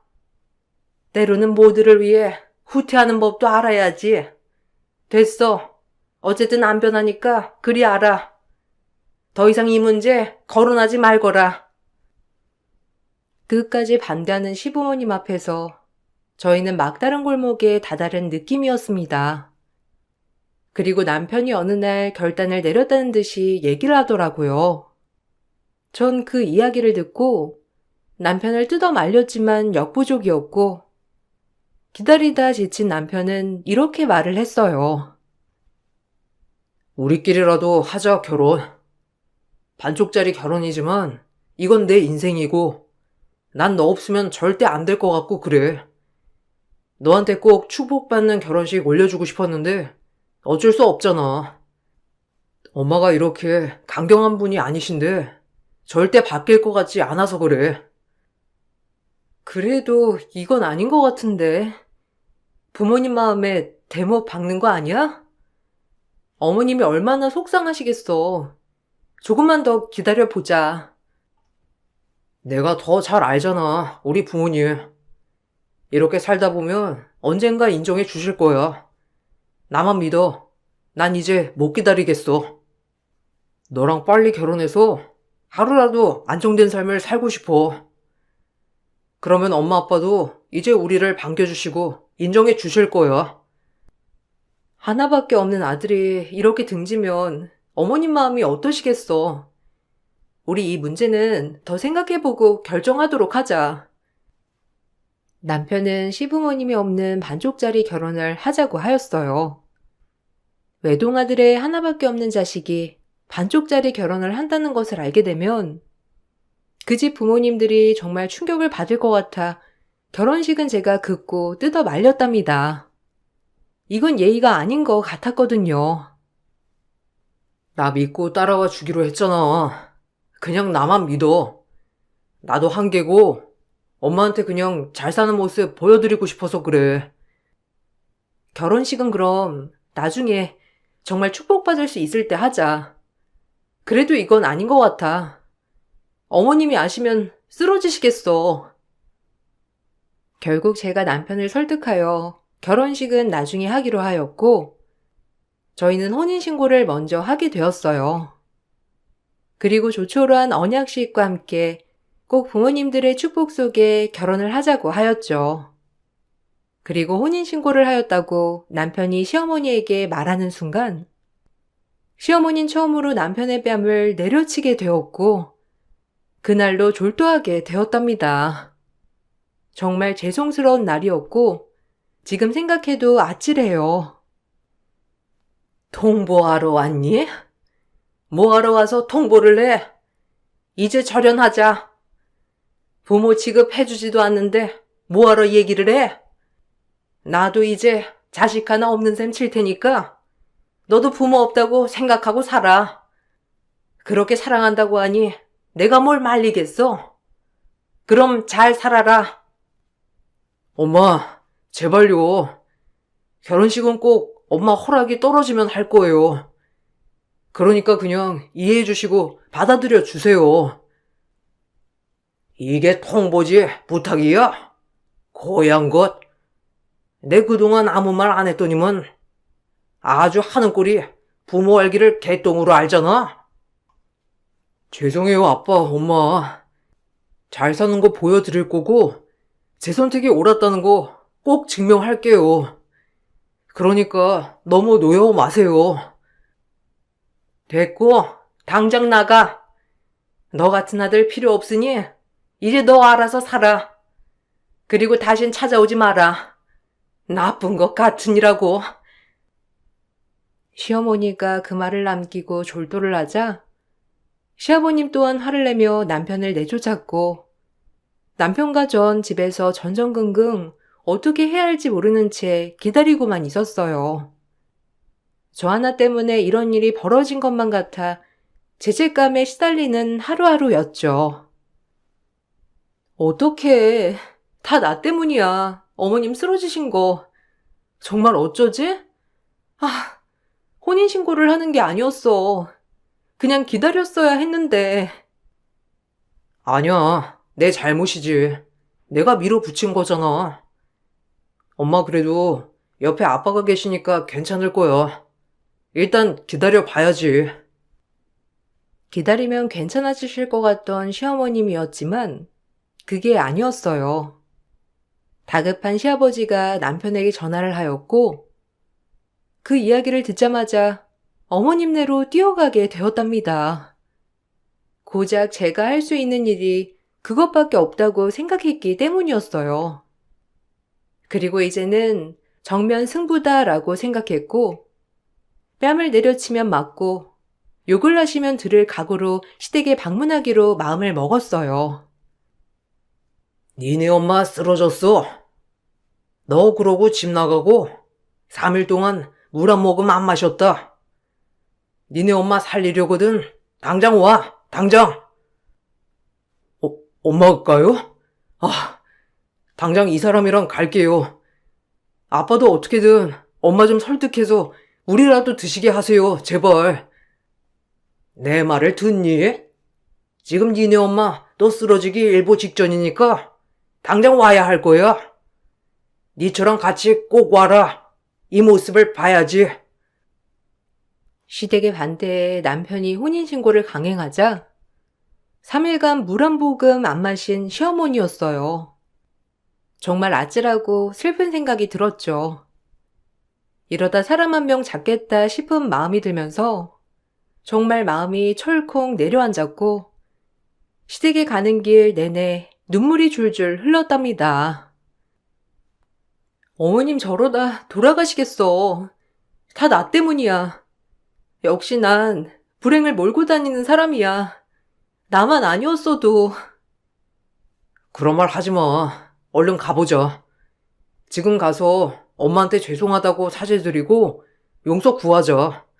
그러면 될 거야, 아마도. 어떻게든 어머님을 설득시켜야겠다고 마음을 먹었고 제 목숨을 걸어서라도 꼭 어머님께 용서를 구하고 사죄를 드리고 싶었죠. 그렇게 목숨 걸고 설득하러 남편의 집에 첫 방문한 순간 상상도 못했던 축포가 터졌는데 정말 의아하더라고요. 놀랐지? 이렇게 해야 너희가 한 걸음에 달려올 것 같아서 거짓말 좀 쳤다. 너희 엄마랑 나랑 얼마나 놀랬는지. 너희 어머니한테 다 들었어. 참 얘기가 길다. 어디서부터 어떻게 말해야 할지. 너희 어머니한테 말씀 못 들었니? 네? 저희 엄마 또 만나셨어요? 지금 이 상황 어떻게 돌아가는지 하나도 모르겠어요. 갑자기 왜 축하를 해주시는 건지도. 인연인가 보다 이게. 내가 왜 그렇게 반대를 했나 싶게. 정말 인연인가 봐, 너희가. 미안하다, 아가. 용서해줘. 시어머니와 시아버지 입에서 나온 말은 가히 놀라웠습니다. 사실 저희 친오빠는 제가 어렸을 때 교통사고로 뇌사 판정을 받고 죽게 되었어요. 그때 엄마 아빠께선 오빠가 4살일 때 장기 기증을 하였고 정말 우연찮게 그 기증을 받은 것이 제 남편이었습니다. 선천적으로 심장이 안 좋았던 남편에게 저희 오빠 심장이 기증된 것이었어요. 남편의 어머님과 아버님이 저희 오빠의 납골당을 찾았다가 저희 엄마를 보게 되었고 이 모든 일련의 서막을 알게 된 것이었어요. 머리를 한 대 맞은 것 같았고 이래서 그렇게 끊을 수 없는 운명 같았나 싶기도 하면서 정말 오빠 때문에 눈물이 덜컥 쏟아졌습니다. 이래서 너네가 못 헤어졌나 보다. 이렇게 연결되어 있으니 그렇게 모진반대해서 끊길 수가 없었지. 너희 엄마를 보는데 이런 생각이 들더라고. 우리 아들 죽기 직전까지 갔던 모습이 생각나면서 그때는 내가 우리 아들이 살아있기만 하면 뭐든 좋다고 간절히 바랬었는데 이렇게 좋아한다는 너를 내가 반대하면서 아들 마음을 아프게 했나 싶었어. 아니에요. 어머님 마음 다 이해하죠. 어머님이 그래도 제 마음 헤아려 주시며 반대하신 거잖아요. 제가 더 죄송해요. 너희 오빠 아니었으면 세중이 지금쯤 살아있지도 않았을 텐데. 참 간사하지? 그때는 뭐든 다 해줄 수 있을 것 같았는데 정말 미안하다. 지금이라도 너희 결혼 축복하고 환영한다는 의미로 이렇게 케이크랑 준비해봤어. 깜짝 놀라게 해주고 싶었거든. 매년 너희 오빠 낙골당에 찾아갔었어.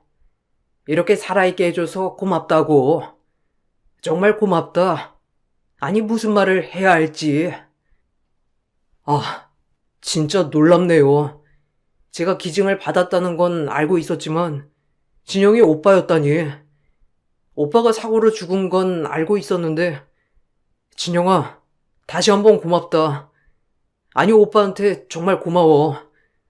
지금 네 옆에 오빠가 없지만 내가 평생 오빠처럼 친구처럼 네 옆을 지켜줄게. 그러라고 꼭 마음에서 시키는 것 같네. 그동안 고마운 삶을 살고 있는지도 모르고. 어떻게 이런 일이 정말 인연이긴 하네요. 감사해요. 저희 오빠 심장이 그래도 이렇게 좋은 사람에게 기증됐다는 것도 정말 고마운 일인걸요. 물론 어머님, 아버님이 세종씨를 잘 다듬어 주시고 바른 남자로 성장할 수 있게 해주셨으니까 가능한 일이겠지만요. 어머님 마음 다 이해가 가요. 정말 아픈 아들 어떻게 키우셨을지도 헤아려지네요. 감사합니다. 시어머니는 눈물을 흘리며 저를 꼭 안아주셨고 저 역시 눈물이 쏟아졌어요. 그런 모습을 보며 남편 또한 울음을 터뜨렸고 드디어 저희는 그렇게 반대하는 결혼을 허락받을 수 있었답니다. 정말 길고 긴 시간이었지만 마지막이 헛되지 않은 것 같아서 기분이 너무 좋았어요. 그리고 남편의 심장이 우리 친오빠의 심장이라고 생각하니 오빠와의 옛날 일이 떠오르며 마음이 아팠죠. 저에게 정말 잘해주고 그 누구보다 든든한 오빠였거든요. 삶이 힘들고 지쳐서 그동안 오빠를 생각하지 못하고 지냈는데 그제야 오빠를 떠올리니 마음이 정말 그 누구보다 아팠어요. 전 남편을 잃고 삶이 무너지고 힘들 때 꼭 오빠가 나타나서 절 구제해 준 것 같다는 생각이 드니 이 마음 뭐라고 이루 말할 수 없게 속상하면서 마음이 아프고 아리더라고요. 이제 반대 안 해. 정말 너희 축복할 거야. 미안하다. 그동안 너희 마음 아프게 했다면 엄마가 미안하다고 사과할게. 용서해 주겠니? 우리 앞으로의 인생 꽉꽉 채워서 한번 만들어 가보자. 정말 좋은 시어머니가 되어줄게, 진영아. 어머니, 감사합니다. 사실 어머님이 반대했을 때도 어머님 믿지 않았어요. 당연히 그럴 수 있을 것 같다고 생각했고 오히려 죄송한 마음만 들었거든요. 정말 감사해요. 마음에 드는 며느리가 아니었을지언정 제가 정말 그 누구보다 잘할게요. 아유, 이제야 너네 엄마도 너도 모두 다 웃게 되는구나. 마지막이 이런 거였어. 고맙다. 진영이도 세중이도 당신도. 엄마 아빠한테 제일 고맙죠. 이렇게 진영이 품어줘서 너무 고마워요. 제가 더 잘할게요. 엄마 아빠 진영이 한테도요. 저흰 그날 일이 있고 나서 5개월 뒤 결혼식을 올렸습니다. 조촐한 결혼식이었지만 정말 모두에게 축복받는 결혼식이었어요. 결혼하는 날 친오빠가 살아있어서 절 축하해줬다면 더욱더 좋았을 테지만 옆에서 살아 숨쉰다고 생각하니 마음이 한결 편안해지고 가벼워졌어요. 그리고 저흰 드디어 그렇게 축복 속의 결혼식을 마치고 행복한 부부가 되었답니다. 이렇게 착한 며느리한테 상처 줘서 너무 미안하고 고맙고 우리 이제 정말 잘 살아보자. 가족이니까 말이야. 감사합니다, 어머님, 아버님. 제가 이런 시부모님을 만난 것에 더 감사하죠. 지난 일은 다 잊었어요. 어머님이 저에게 모욕을 하신 것도, 그리고 부당한 대우를 하신 것도 아니잖아요. 그때 어머님 결정 다 이해하고 받아들였으니 마음 쓰지 마세요. 그래, 이제 우리 서로 보듬고 잘 살아보자. 내가 앞으로 정말 친정엄마처럼 잘해줄게. 너무 고맙다, 며느라가. 나도 잘할 거야. 그리고 엄마 아빠 정말 고마워요. 엄마 아빠가 귀하게 키워준 만큼 앞으로 더 보답하며 살아갈게요. 아이고, 이제야 철드는구나. 장가를 보내고 나니 철이 들어. 그래, 진영이 눈에 눈물 나게 하지 말고 잘 살아. 감사합니다, 정말. 그리고 당신한테도 너무 고마워. 제가 앞으로 어머님, 아버님한테 정말 잘해드릴 거예요. 저흰 그렇게 결혼한 지 9년차 부부예요. 첫째를 낳고 둘째까지 가진 상태이고, 그때 일을 생각하면 참 먼 길 돌아왔다고 생각이 들지만, 그래도 남편 덕분에 좋은 시부모님을 모시게 된 것만으로도 정말 행복한 인생이라고 생각이 든답니다. 9년 전처럼 남편이 그렇게 애틋하게 저를 바라봐주진 않지만 그 누구보다 마음속으로 서로를 위하고 사랑한다는 걸 다 느낄 수 있어요. 시부모님과도 전혀 문제없이 지금까지 잘 살아내고 있어요. 사실 지금은 저에게 힘이 돼주겠다고 큰소리 뻥뻥 치는 남편보다 오히려 절 딸처럼 예뻐해 주시고 아껴주시는 시부모님 덕분에 남편과 살고 있는지도 몰라요.